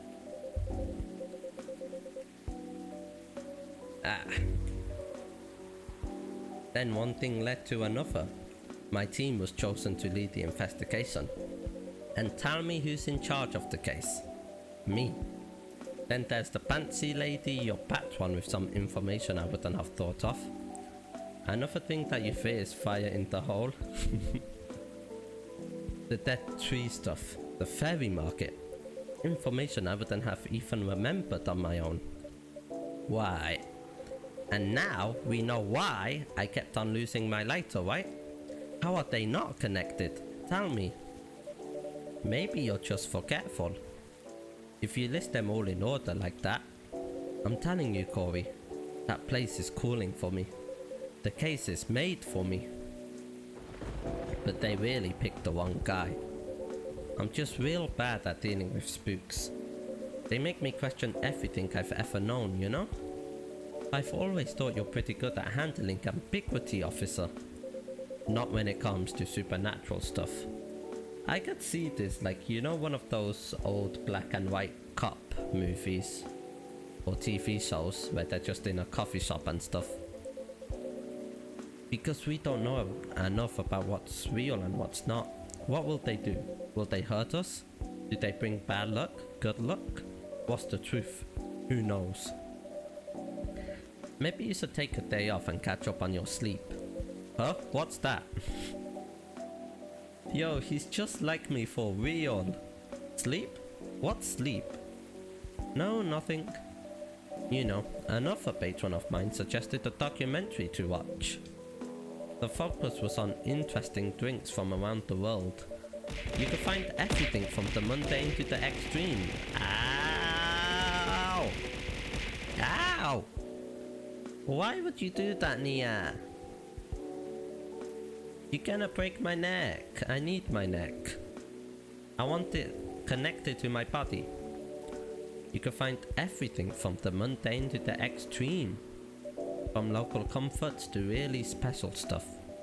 And I kept thinking one particular drink might interest you. Ooh? It is something like a protection drink. Made of coffee, honey, lemon, and a slew of other ingredients.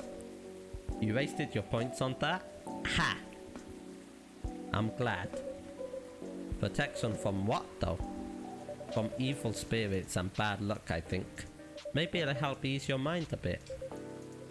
But Corey, even if the whole situation is haunted, there shouldn't be any evil spirits. Why? I wouldn't know, but I might need your lighter. What for? The drink needs to be lit up. I just think your lighter might give it that extra magic boost it needs. Compared to just using a regular flame, I mean. What are you going to make me anyway? Nah, I trust you. Here. Nice. Alright, he's lactose intolerant, let's feed him milk. Okay then, make me this magical drink you've learned, Corey.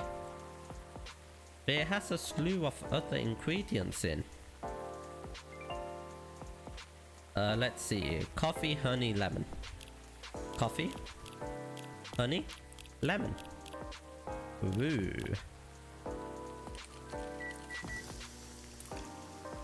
Oh, ooh. Why maida? And let me give him his lighter back.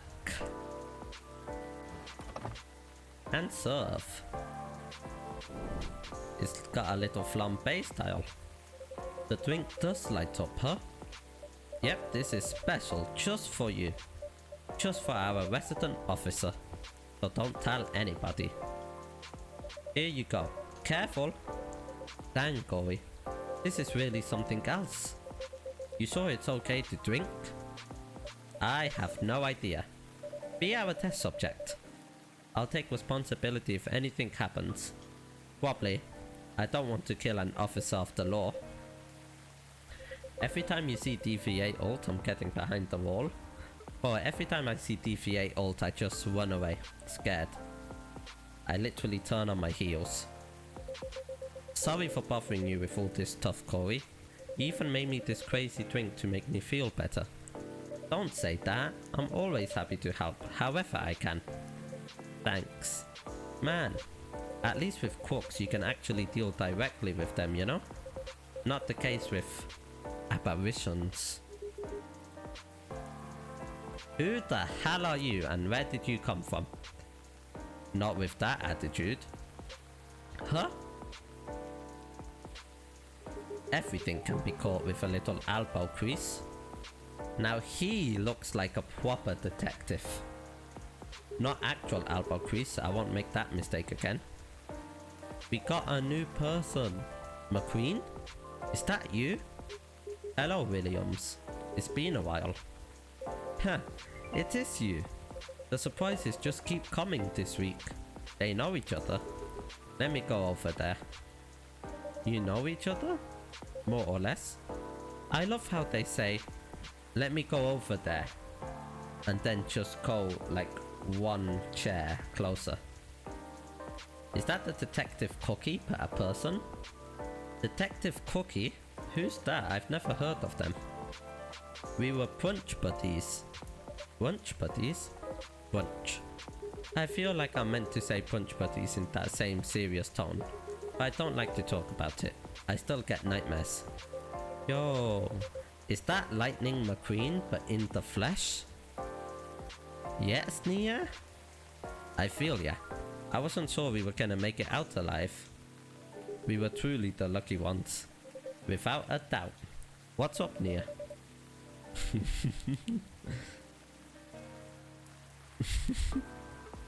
Wow, that man is your type? I'll be sure to feed him some disgusting coffee then. I'll just take both of your words for it. Good, because I don't like to talk about it. That's how you describe your type. Let's see. Rolled up sleeves, bored soldiers, very tired. Look at the eye bags underneath his eyes. He does look like your average detective. What brings you here? Surely it's not the coffee. Secret police reasons. I've not read the briefing yet. Enough about me. Tell me about your supernatural problems. I'm sorry, but if he's a member of Fire, he could get the hell out of here. You need to bust the ghost? Oh, well, busting might be a bit too much. I was just talking to Corey about getting over my fear of that stuff. And ghosts. Something like that. I'm weak against ghostly looking stuff. I get freaked out easily. For example, I admit I got a little spooked by what happened on Bourne Street the other day. Ah, I remember that. Oh, maybe he's a detective who catches ghosts. I've read a webtoon of a detective like that. I know very well that unchecked fear leads to prejudice. That's why it's a no-no in my book. Even pains me to admit that out loud. Sometimes the toughest case to crack is ourselves. Other times it's ghosts. How do you do it, detective? Your cases, man. I'd have probably lost all my hair by now if I were you. You like those gentle giants? He definitely does seem like he'd be taller than Georgie here. I try not to think about it all that much. And when I do think about it, I think who else will do it? Who else could have done it if not me? Nobody, that's who. Yeah, that makes sense. You know, once you get over the dead part, they're just like you and me. Look, I remember this one case. We were investigating a haunted apartment. This lady, her husband had recently passed away but wasn't moving on, if you get my drift. Real deadbeat. Couldn't take a hint. Anyway, we had to go in and exorcise the place, right? He's a ghost detective. But the husband, he's caught wind and he's retreated into the basement. I won't get into the technicalities of it. It's harder to get a ghost out of a basement or an attic. It's all about angles, really. I mean, I get it. That used to be his home. It's hard, I get that. So I'm slowly going down the stairs to try and coax him out. Bam! Next minute, all this romantic music is playing, and the whole place is lit by a spotlight. Basic sensory classic ghost tricks. Then, before I know what hit me, I'm sitting at this pottery wheel and he's behind me, and wait. Isn't this the plot of the 1990 film Ghost? Oh. Maybe? We had a movie night at work and I dozed off before it started. The story must have slipped into my subconscious. Riveting. Imagine if all the dreams you had were true. Like they actually happened. I'd love that. I would have been in LA last night then. And then running away from Monokuma as well. Hey detective. God damn, you have muscles, jeez. Hey people I don't know. Did you get your important errand sorted? I sure did. Truly, I can see crumbs stuck to your face. That's just the rain. God damn, it's a police hangout here. It's very pretty rain. There's filling all over your top. That's blood from a gunshot wound. It's sealed up though. You're literally holding the receipt from the donut shop. That's why they pay you the pickbucks, detective. Left to right, shortest to tallest? Yeah. Fully. So, what did I miss? Left to right, from the broadest soldiers to the non-broadest. I don't know what the opposite word is called for it. We're talking about getting rid of Officer Williams' fear of ghosts. Hey, ghosts? Yeah, you're afraid of them, right, Dooley? No idea. Never met one. Nia is drooling at the mouth. We stopped the ghost wire. Ghosts aren't real. So you don't need to be scared of them. Easy. There you go, I guess. Sorry that wasn't much help. Nah. What you said that they're just like us. That's a good thing to be reminded of. Exactly. They used to be alive just like us. Daddy? Nia, behave yourself. As long as they don't try to eat, possess, violently murder you, you should be fine. Very reassuring. I need these people when I play Phasmo and Demonologist. Just talk to them. Feel their culture. Listen to their issues and spectral wails. Treat them like any other person. See what's on the inside. Which should be easy since you could see through them. I thought you didn't believe in ghosts. It's best not to overthink anything he says. I certainly don't. He has the himbo vibes. Ah, well, thanks for the advice. I think it'll help. Our pleasure. Now, Dooley, I think we should read that case briefing and find out why we're here. I already did. Oh? Turns out we were meant to arrest the person driving that taxi. Instead of taking it all the way to Seattle, yes. So they accidentally came all the way to Seattle. Yes, Nia? The driver was a Chupacabra. Wow, was that really a joke? Screenshots? What do you mean screenshots? Yeah, I want to see the noir detective in here. Okay, let's get out of here, Dooley. Good luck, officer. Thanks, McQueen. A lot. You too, Officer Dooley. Yeah, get out of here. Coffee wizard. Oh, I like that. I'm not a barista. I'm a coffee wizard. Yeah, get out of here. I'm definitely paying my taxes here. Definitely. That was quite something. Well, what you know, Corey? Looks like my good luck is back. I'm feeling like $1,000,000 now. I'm very glad you do. Yeah, thanks anyway, no. I was about to say Noah. Thanks anyway, Corey. I really did nothing much. Are you going to be okay? Okay enough to start thinking about what to do next. Oh, I'm done here for tonight. You have a good evening, alright? Keep me updated, officer. Noir detectives have the most drip we have ever seen. Ooh, now I gotta look into that drip. Maybe I'll go check the stock and... Oh? Did he leave it again? What's happening? Someone went out but came in?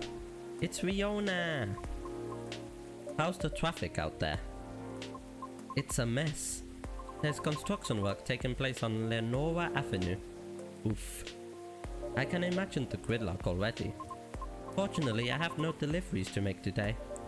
That's great, I'm happy you're here. Anything I can make you this evening? I like something for my throat. Cup of tea infused with some lemon and a touch of honey. Oh. Consume thine water, I shall.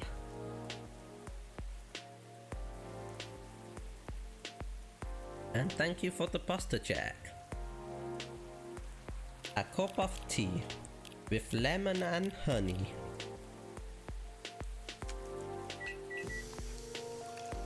This person is Miss Riona. She is a banshee.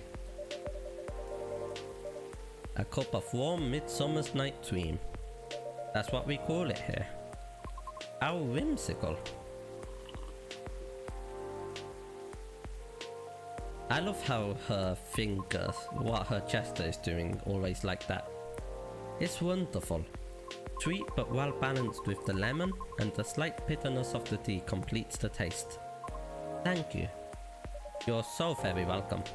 By the way, you just missed Officer Georgie by a few seconds. Is that so? How is he? Yep, all of the police officers are gone. He's been thinking about what you said quite a bit actually. Oh? He's currently dealing with plenty of clues he isn't used to. That's why he's hard at work at the moment. I see. Bad traffic aside, how are you? To be honest, I have a lot of my mind. English just did not work there. I've had a lot on my mind of late, and I don't know how to express it without sounding pathetic. You know I'm all ears. Come on, let me know. That may actually be part of the problem, I'm afraid. Eh? I've held conversations with more individuals over the past week than I have in the past few years. Is that a good or a bad thing? It's troubling. I'm sorry about that. I guess I'm just so charming that people feel the need to talk to me. I'm so charismatic. I don't mean it necessarily in a negative way. It's just, I used to believe I had a settled life objective. But I have been doubting it lately. I finally heard back from Miss Rachel yesterday. Ooh? No good news. Our fields are admittedly quite different, so I was not expecting much. However, she provided me with some contacts who may be of assistance, even though they had no direct connection to the audience I'm trying to reach. I see. She explained clearly why she thinks I should contact them, however, which I am thankful for. That's very thoughtful of her. Are we a barista and a therapist? Yep. And I don't even know what species I am. I might be immortal, I might be an alien. Who knows? So what's the battle plan? And why are you doubting yourself? In essence, the advice is to slowly increase my network, to make myself known. Oh? Sounds familiar, doesn't it? You can probably guess my concern about it. I think so, but you could give me a refresher, just so I don't misunderstand. I feel like that would be a shortcut, so to speak. She did, however, remind me of an important and humbling fact. Well, oh, but it's not guaranteed you'll get anything out of it, don't you think? Unless you're really sure the so-called shortcut is 100% gonna work. Because you'll have to do way more than just making a few calls and waiting for callbacks, you know? I'd say that's a decent impression of her. After that, she told me a story about her early career experiences, both the good and the bad. Getting noticed is truly only the beginning. Then it is either a matter of letting your talent speak for you, or you go out there to develop connections with the right people. Even then, there's still no guarantee of success. After listening to her explanation, I respect Miss Rachel's determination. She is a cat of sheer will, focus and determination. I can certainly see how it worked out for her. But then I was left wondering whether Mr. Lucas meant something similar during our first meeting. Why, I thought it all sounded familiar. Will you try her suggestion then? Did someone come in? I thought I heard the door ring. I don't know. Is it difficult? No more difficult than sending reels to every audition I've come across, and being rejected by every single one. Ah, I wanna hug her. She'll get something soon. But for some reason, I feel conflicted about it. Speaking of Mr. Lucas, he and I have also continued our correspondence. Although perhaps it was more like a necessity. Did something happen? He was stuck. He posted about it on social media last night. Oh? Ah, was he like actually stuck? Do you know why the satires from France are more musical than ones from America? Because they have French horns. Haha, sorry not sorry. I'm guessing he was hungover and just in a random place. Did you? I came across him when I was updating my schedule and responded out of concern. Then he called me almost immediately. He was loud, all sounds in order, and extremely drunk. He denied it at first, but it was too obvious not to notice. He told me he was walking aimlessly, deep in thought, and entered Kerry Park without realizing he had done so. Must have been some deep thinking, cause I think it rained pretty hard last night. Really? It rains pretty hard every night. Well, I wouldn't know. The bus to and from there is currently not operating after 10 PM, which is why I sent him a message informing him of that fact, as he seemed to be unaware of it. So he called me to ask if there was any other mode of public transit nearby. Wouldn't it have been easier for him to just call a cab? He told me he wanted to know the city better. At midnight? Why not? After all, you operate your business after dark yourself. To say, maybe I'm a vampire.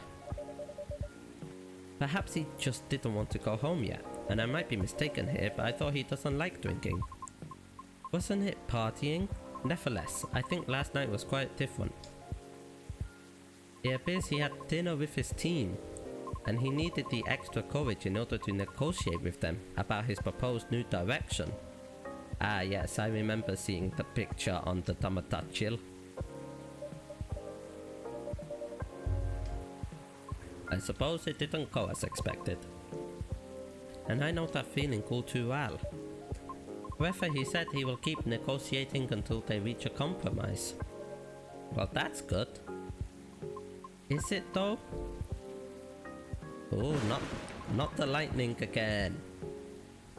Miss Rachel told me about the hoops she had to jump through at the beginning of her career with her teammates as well. Likewise, Mr. Lucas has had to work hard to obtain approval from his team for his actions. How can they still be so positive? What do you mean? I just cannot picture myself convincing others to give me a chance like that. I always wanted to ask, why do we have to be at the mercy of others in order to succeed or fail? Can't talent speak for itself? Ooh, that's a good question.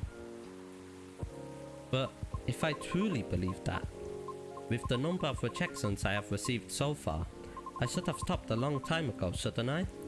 Thank you for the look, Papa. I hope you stay cozy and snug inside of your igloo. Why?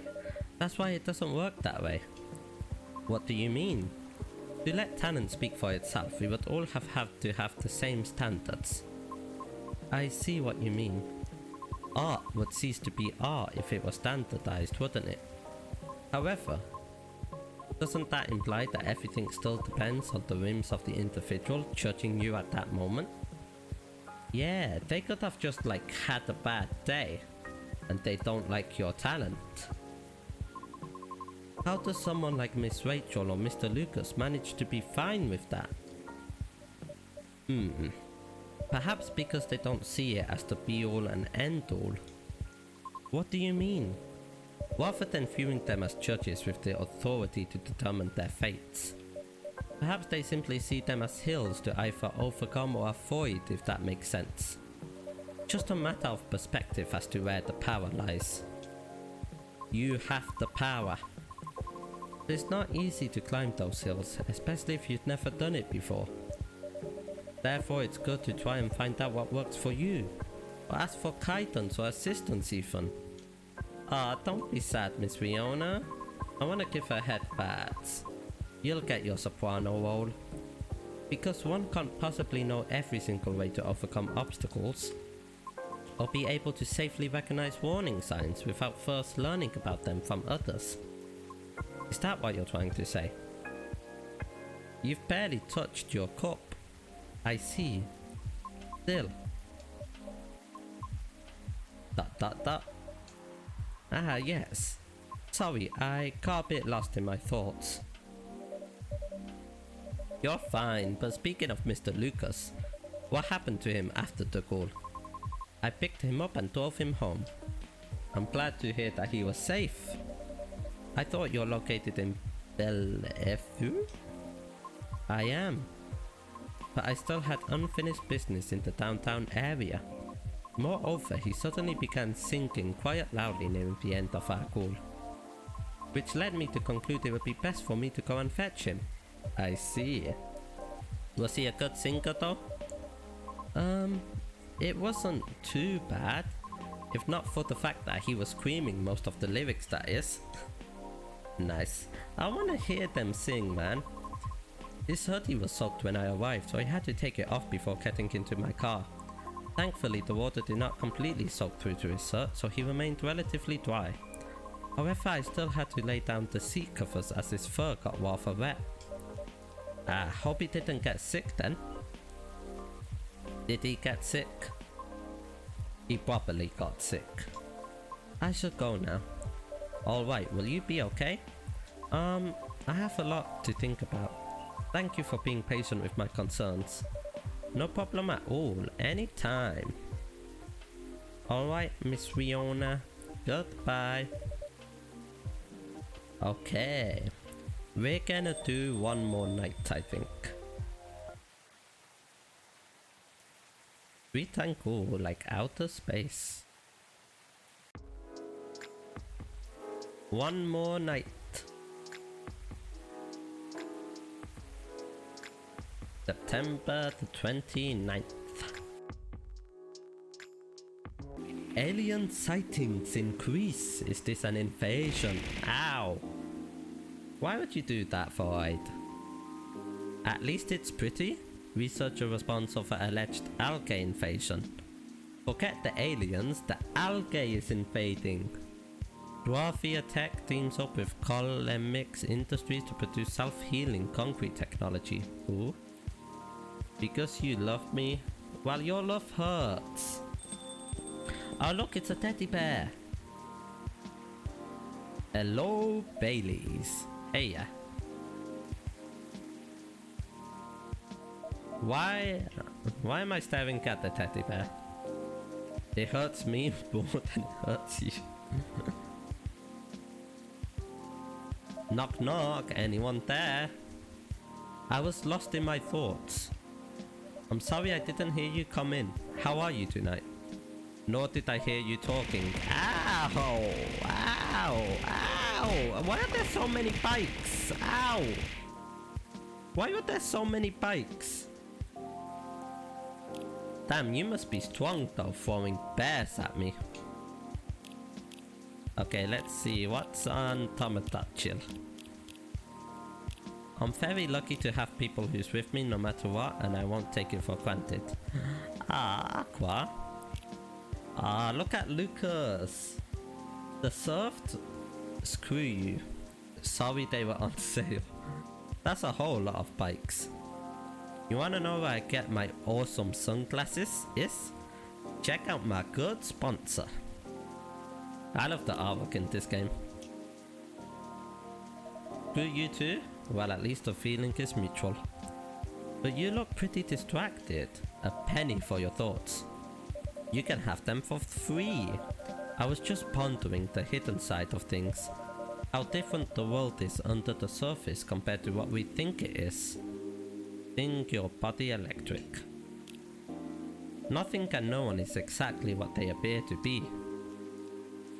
Damn. The day just started and I'm thinking of deep stuff. Funny, I was having similar thoughts on my way here.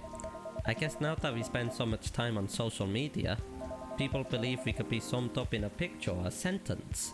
But it's not like that. It's not that easy to know someone. Even if that someone is yourself. Especially if that someone is yourself. Sounds like we agree on this.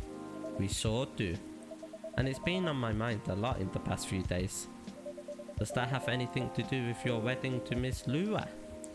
Got it in one. How are things on that front? Now let's see how Baileys think of the wedding. A few days ago we decided to take some time apart to think. That sounds ominous. No, I don't mean it like that. It wasn't a breakup or even a break. We've been through so much. There's no walking back on our relationship now. But sometimes you're so together you lose sight of the big picture, you know? I think I see what you mean. So we decided to give each other a bit of space. And figure out what we really want out of our wedding. And more importantly, out of our marriage. I see. Have you made any progress? I don't think they've made any progress. Do you want the short version or the long version? We got time? Yes, tell us everything. What does he want? Anything warm. Anything. What about some herbal tea? Alright, milk and honey. Let's do blue. I like blue. Blue, milk and honey. Dun, dun, dun. A dream in blue. Oh, I forgot to put any latte art on it. Oh well. No latte art for you. You know how I'm not really in touch with my family anymore? Yes, I'm sorry about that. Don't be. I don't even miss them most of the time. In the end, they're just a random bunch of people, and we don't have very much in common. It's good that you learned that about yourself, Mr. Baileys. I think so too. There's just one person I miss, but I've been missing her a while now. Someone who passed away, I'm guessing? Exactly. Spot on again, Corey. I'm always hitting the mark here. I used to have a very close relationship with my great-great-aunt. When I was little, my parents fought all the time. I still remember in my bones how that made me feel. The fear that one of them, or both of them, would walk away and abandon me.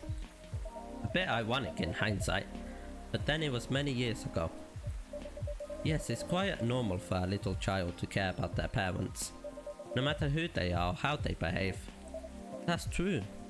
Anyway, I spent almost all my evenings curled up into a ball in my room, trying hard not to listen to all the shouting. Ah, except when my gran came to visit.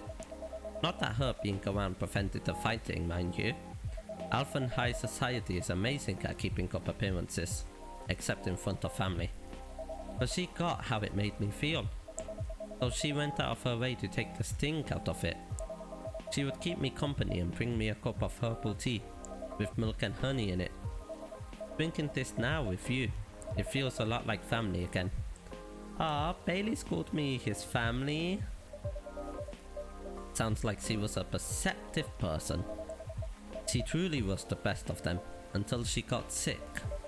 Oh no, how did that happen? I thought elves don't get sick. Ah, see, that's a bar of elfin disinformation. Elves don't get sick with your little run-of-the-mill colds, but they do get big, bad diseases like everyone else. Why is he staring like that? He's just glaring into our soul. And it's not uncommon for us to die from them. Except there's this assumption in elfin society that if you live the right sort of life, you'll pass away peacefully in your bed. So that's what families say most of the time when someone dies. Incidentally, that also means they need to pretend everything is fine until the very last moment. So that's what they did to my aunt. They basically shut her in during her last few weeks. Wow, screw elfin society. I did manage to visit her, and she put on a brave face, but it was clear she was unhappy. But then she wasn't very happy before that either. At least she had you. It must have been a little consolation, but yes, I'm glad I was able to be with her. To think I came very close to being trapped with those people. I'm pretty sure she would have hated that for me. A little part of me hopes she'd be proud of me right now. I'm certain she would be. I'm glad that Bailey's got out.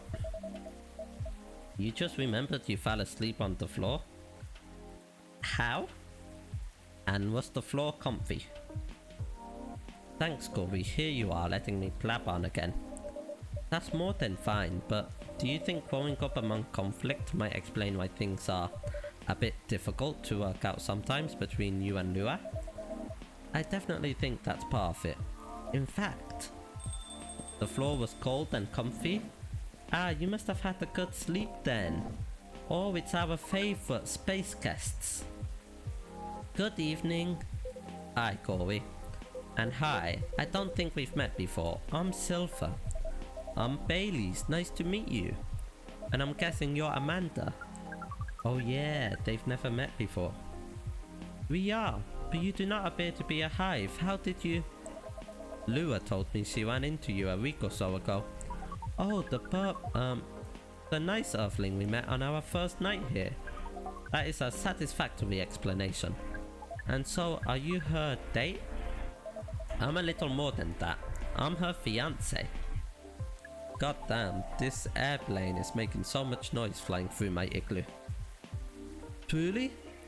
Fiance is a successful outcome of dates with a 0.013p probability. Oh, the P stands for percentage, I just got that. Congratulations on your excellent odds actualization. Now, cafe offspring. What? Cafe offspring? The cafe didn't give birth to me. We are wishing for a drink. If anything, I'm the cafe's father. I gave birth to the cafe. How did you acquire that new title? Don't worry about it. I much prefer Coffee Wizard. Alright, sounds like something I shouldn't prod too hard. Never mind me. You are about to order, Amanda. We were. What we wish for is a memorable parting experience. Oh? Last visit in a while, huh? That is accurate. Oh, I'll miss you guys. I take it you've completed your research on Earth. Almost. We are quite satisfied with the outcomes of our missions. Interesting. Sounds like there's a story there. But first, what sort of experience are you after? We wish to have something we've never had before. Time to get creative then. Take care not to reuse any ingredient you have served us in the past. Ooh. I don't remember what I've served you. Normal schedule, blah blah blah blah blah. I don't know what I've served you. Alright, we'll try and make a drink that has never been made before. Coffee, we can't use that. Chocolate, we can't use that. Tea, we can't use that. Green tea, we can't use that. Hibiscus, we can't use that. Blue bee, we can't use that. Well, what can we use? I don't think I've given them green tea before. But everything together? But I can't do that. I only need 3 things. I don't think I've served them green tea before. I don't think I've served them mint, and I don't think I've served them lemon. So that's what we're serving them. Mint, lemon, green tea. No, I can't. Look. See, look. Coffee. And now I can't put in tea. You just have to believe. I don't have a strong enough belief. I'm sorry. Mint, lemon, green tea. I do wonder how it would taste just putting everything in. Come on, drink up. It does. It is at least 57% different from anything else we have experienced. We are, as Earthlings would express, delighted. According to our calculations, this is our almost 40,000th new experience since arriving on Earth. That's quite a lot. You should get a lot of experiences on a new planet. Perhaps, however, most of them are rather insignificant in nature. Oh, what about this one? This one is in the 99th percentile of significance. I think that's a good thing. She means it's very significant, right, Amanda? Very much so. Can you take the helmet off? Nope. I want to see what they look like. But we can't. The person in the middle, they used to be a astronaut like Amanda. And then they got a new skin. We enjoyed this place and we will miss it. That's... Don't mind me getting a bit emotional here. Anyhow, I trust the agent gave you no more trouble. Ah, that one was quite close actually. We had a little brush with the authorities, you see. You suck. Wow. Wow, Nia. Wow, you suck as well. Yeah, Lua mentioned that. He made her really angry. She was still seething when she came home that night. Ah, please tell her I'm grateful for that. Well, that agent kept looking into things even after his second visit here. The scariest thing was when he came by to my cafe, or what he thought was my cafe.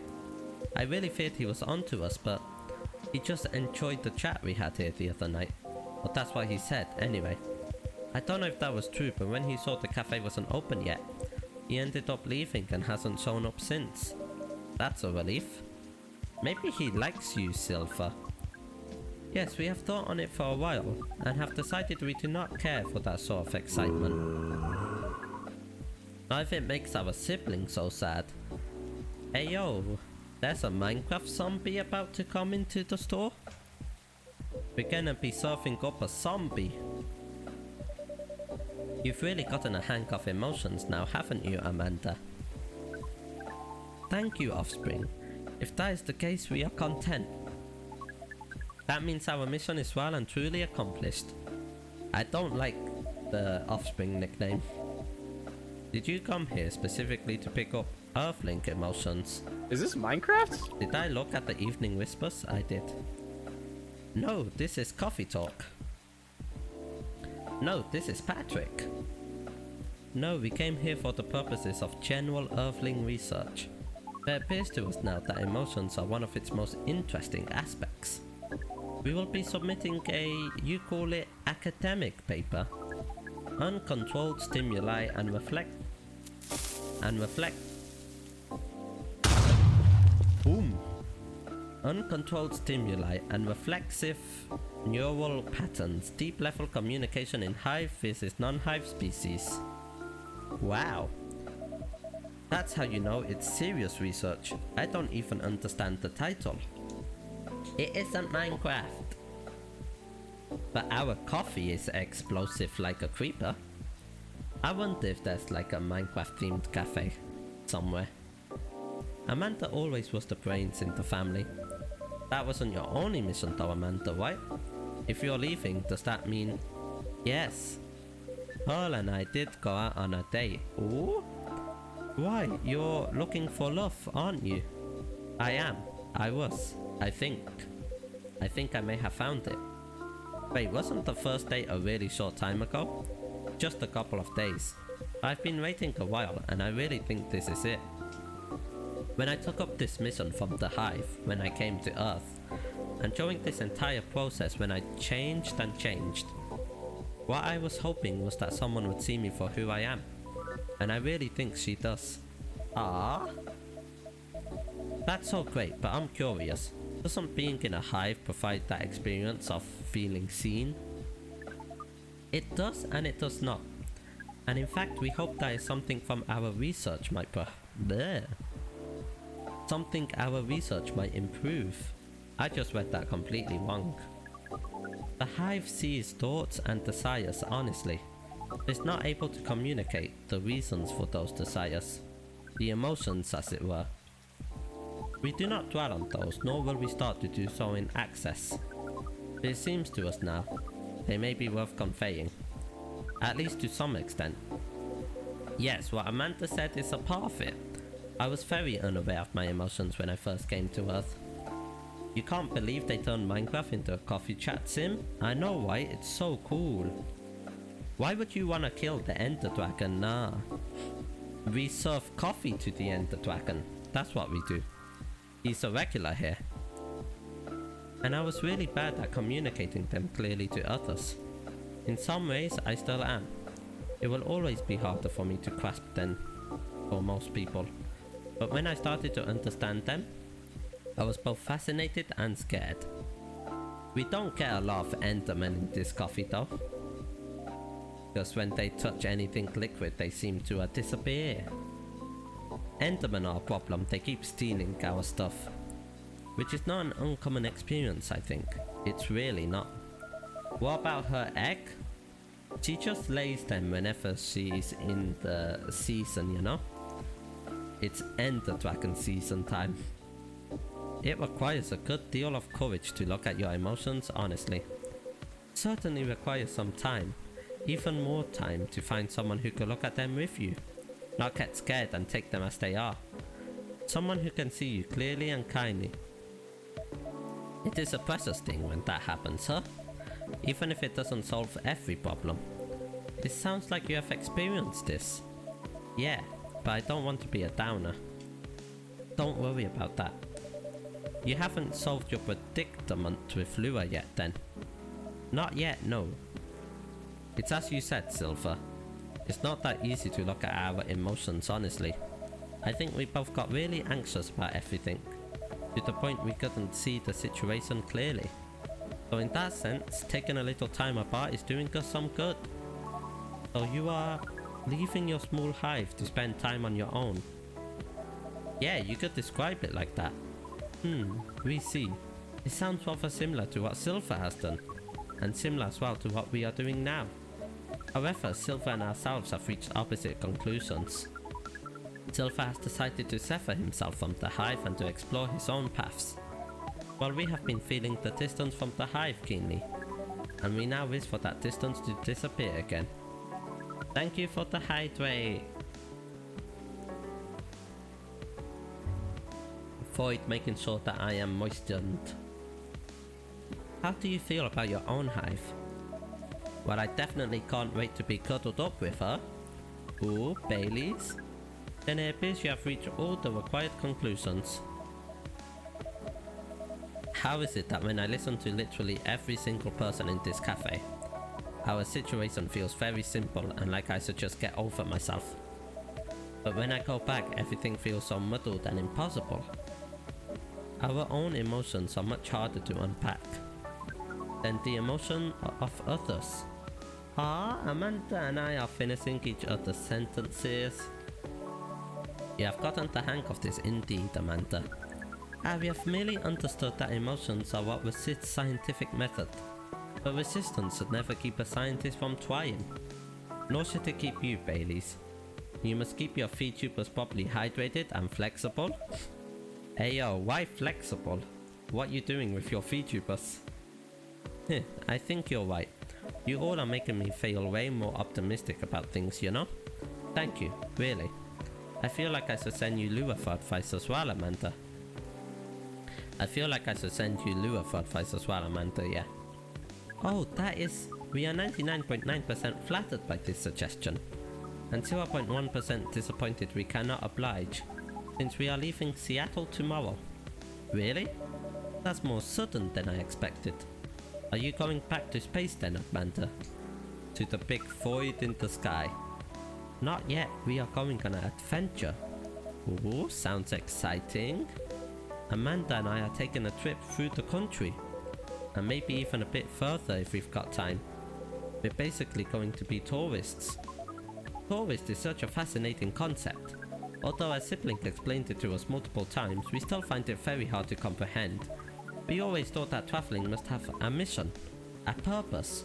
But it seems tourism is traveling with no other purpose than traveling, which is in essence circular reasoning. It may well be, but it's still a lot of fun. I'm guessing they're gonna travel the world then.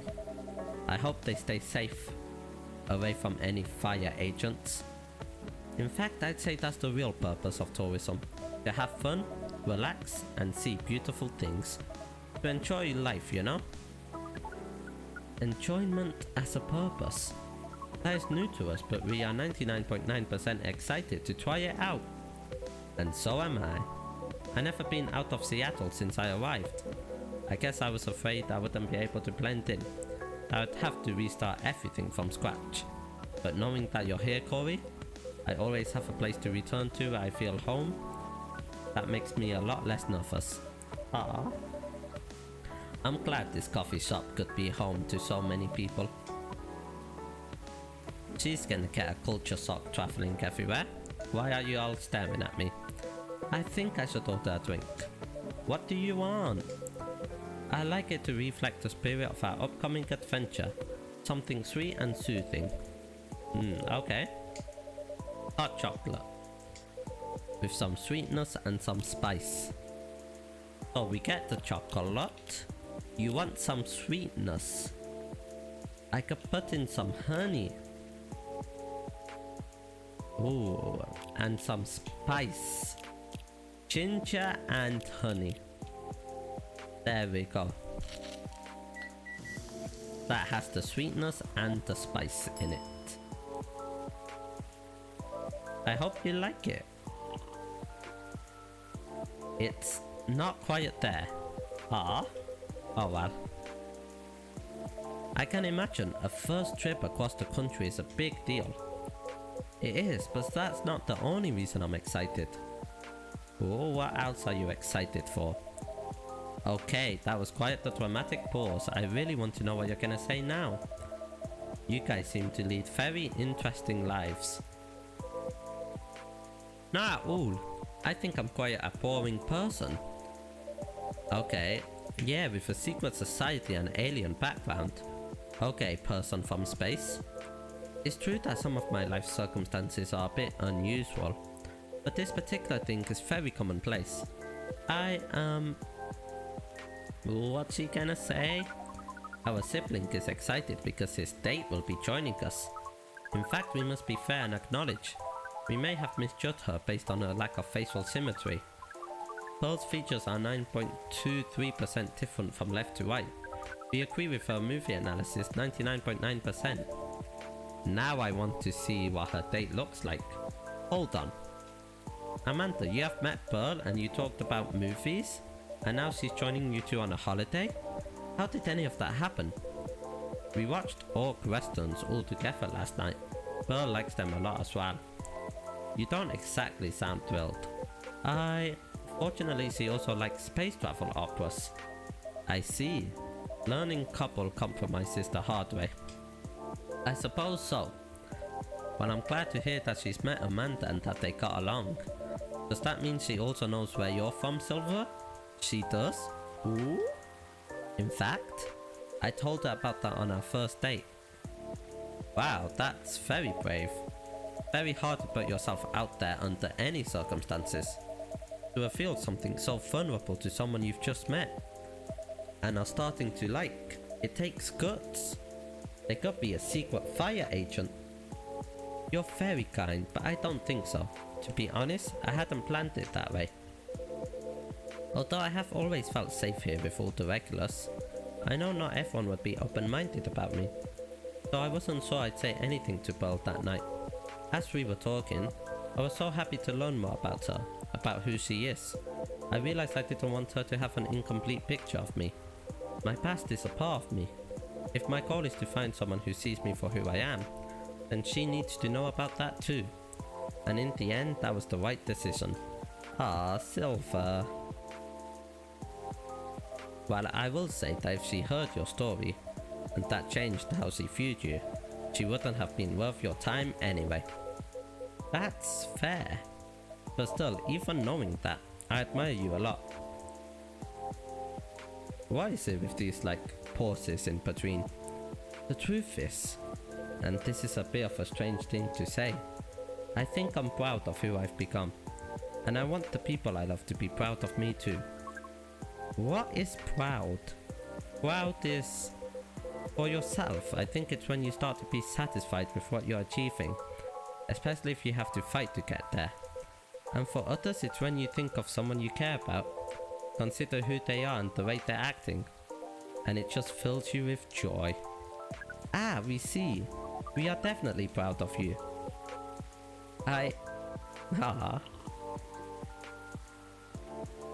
You two are a really sweet family.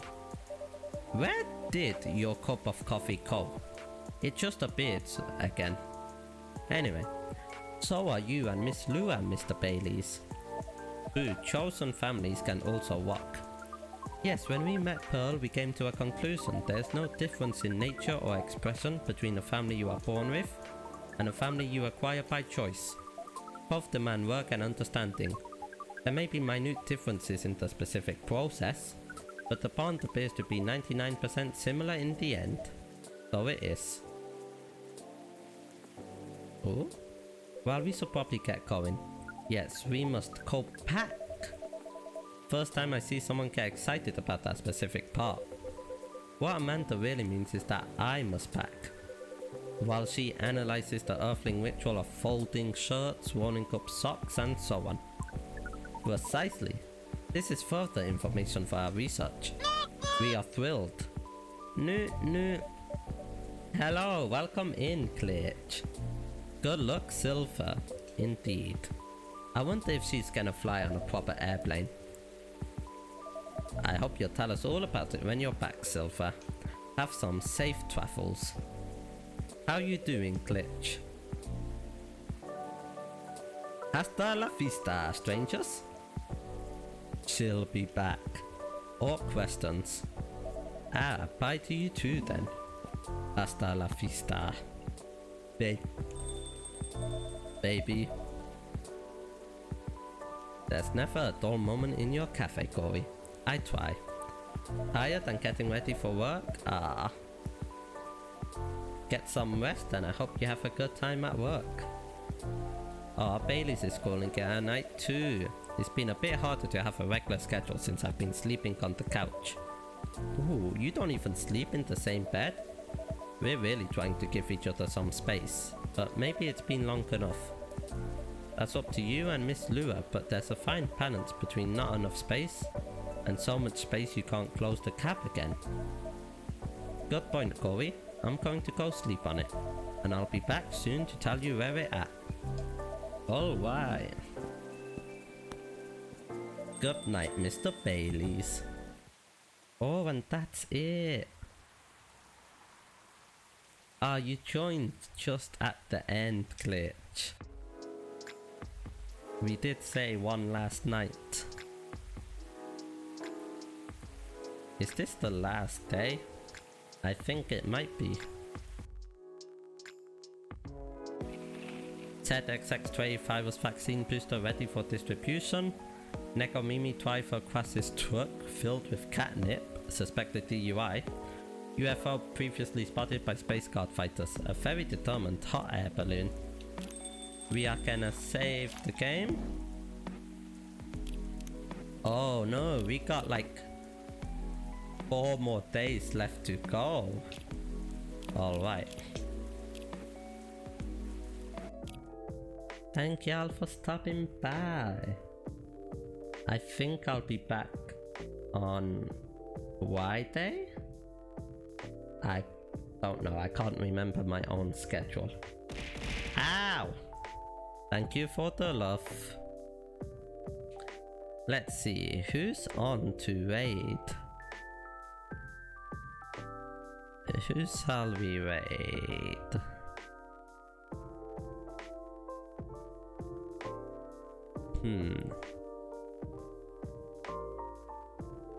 We are gonna raid. I think this is another fellow penguin VTuber.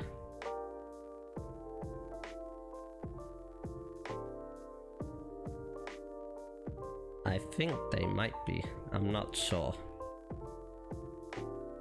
Yeah, they are. Alright, we're gonna raid Keon VT. They're playing some Far Cry. That is the raid message. And I hope y'all have a wonderful rest of your day. Alright, let's raid them out. And I will see y'all later. Goodbye.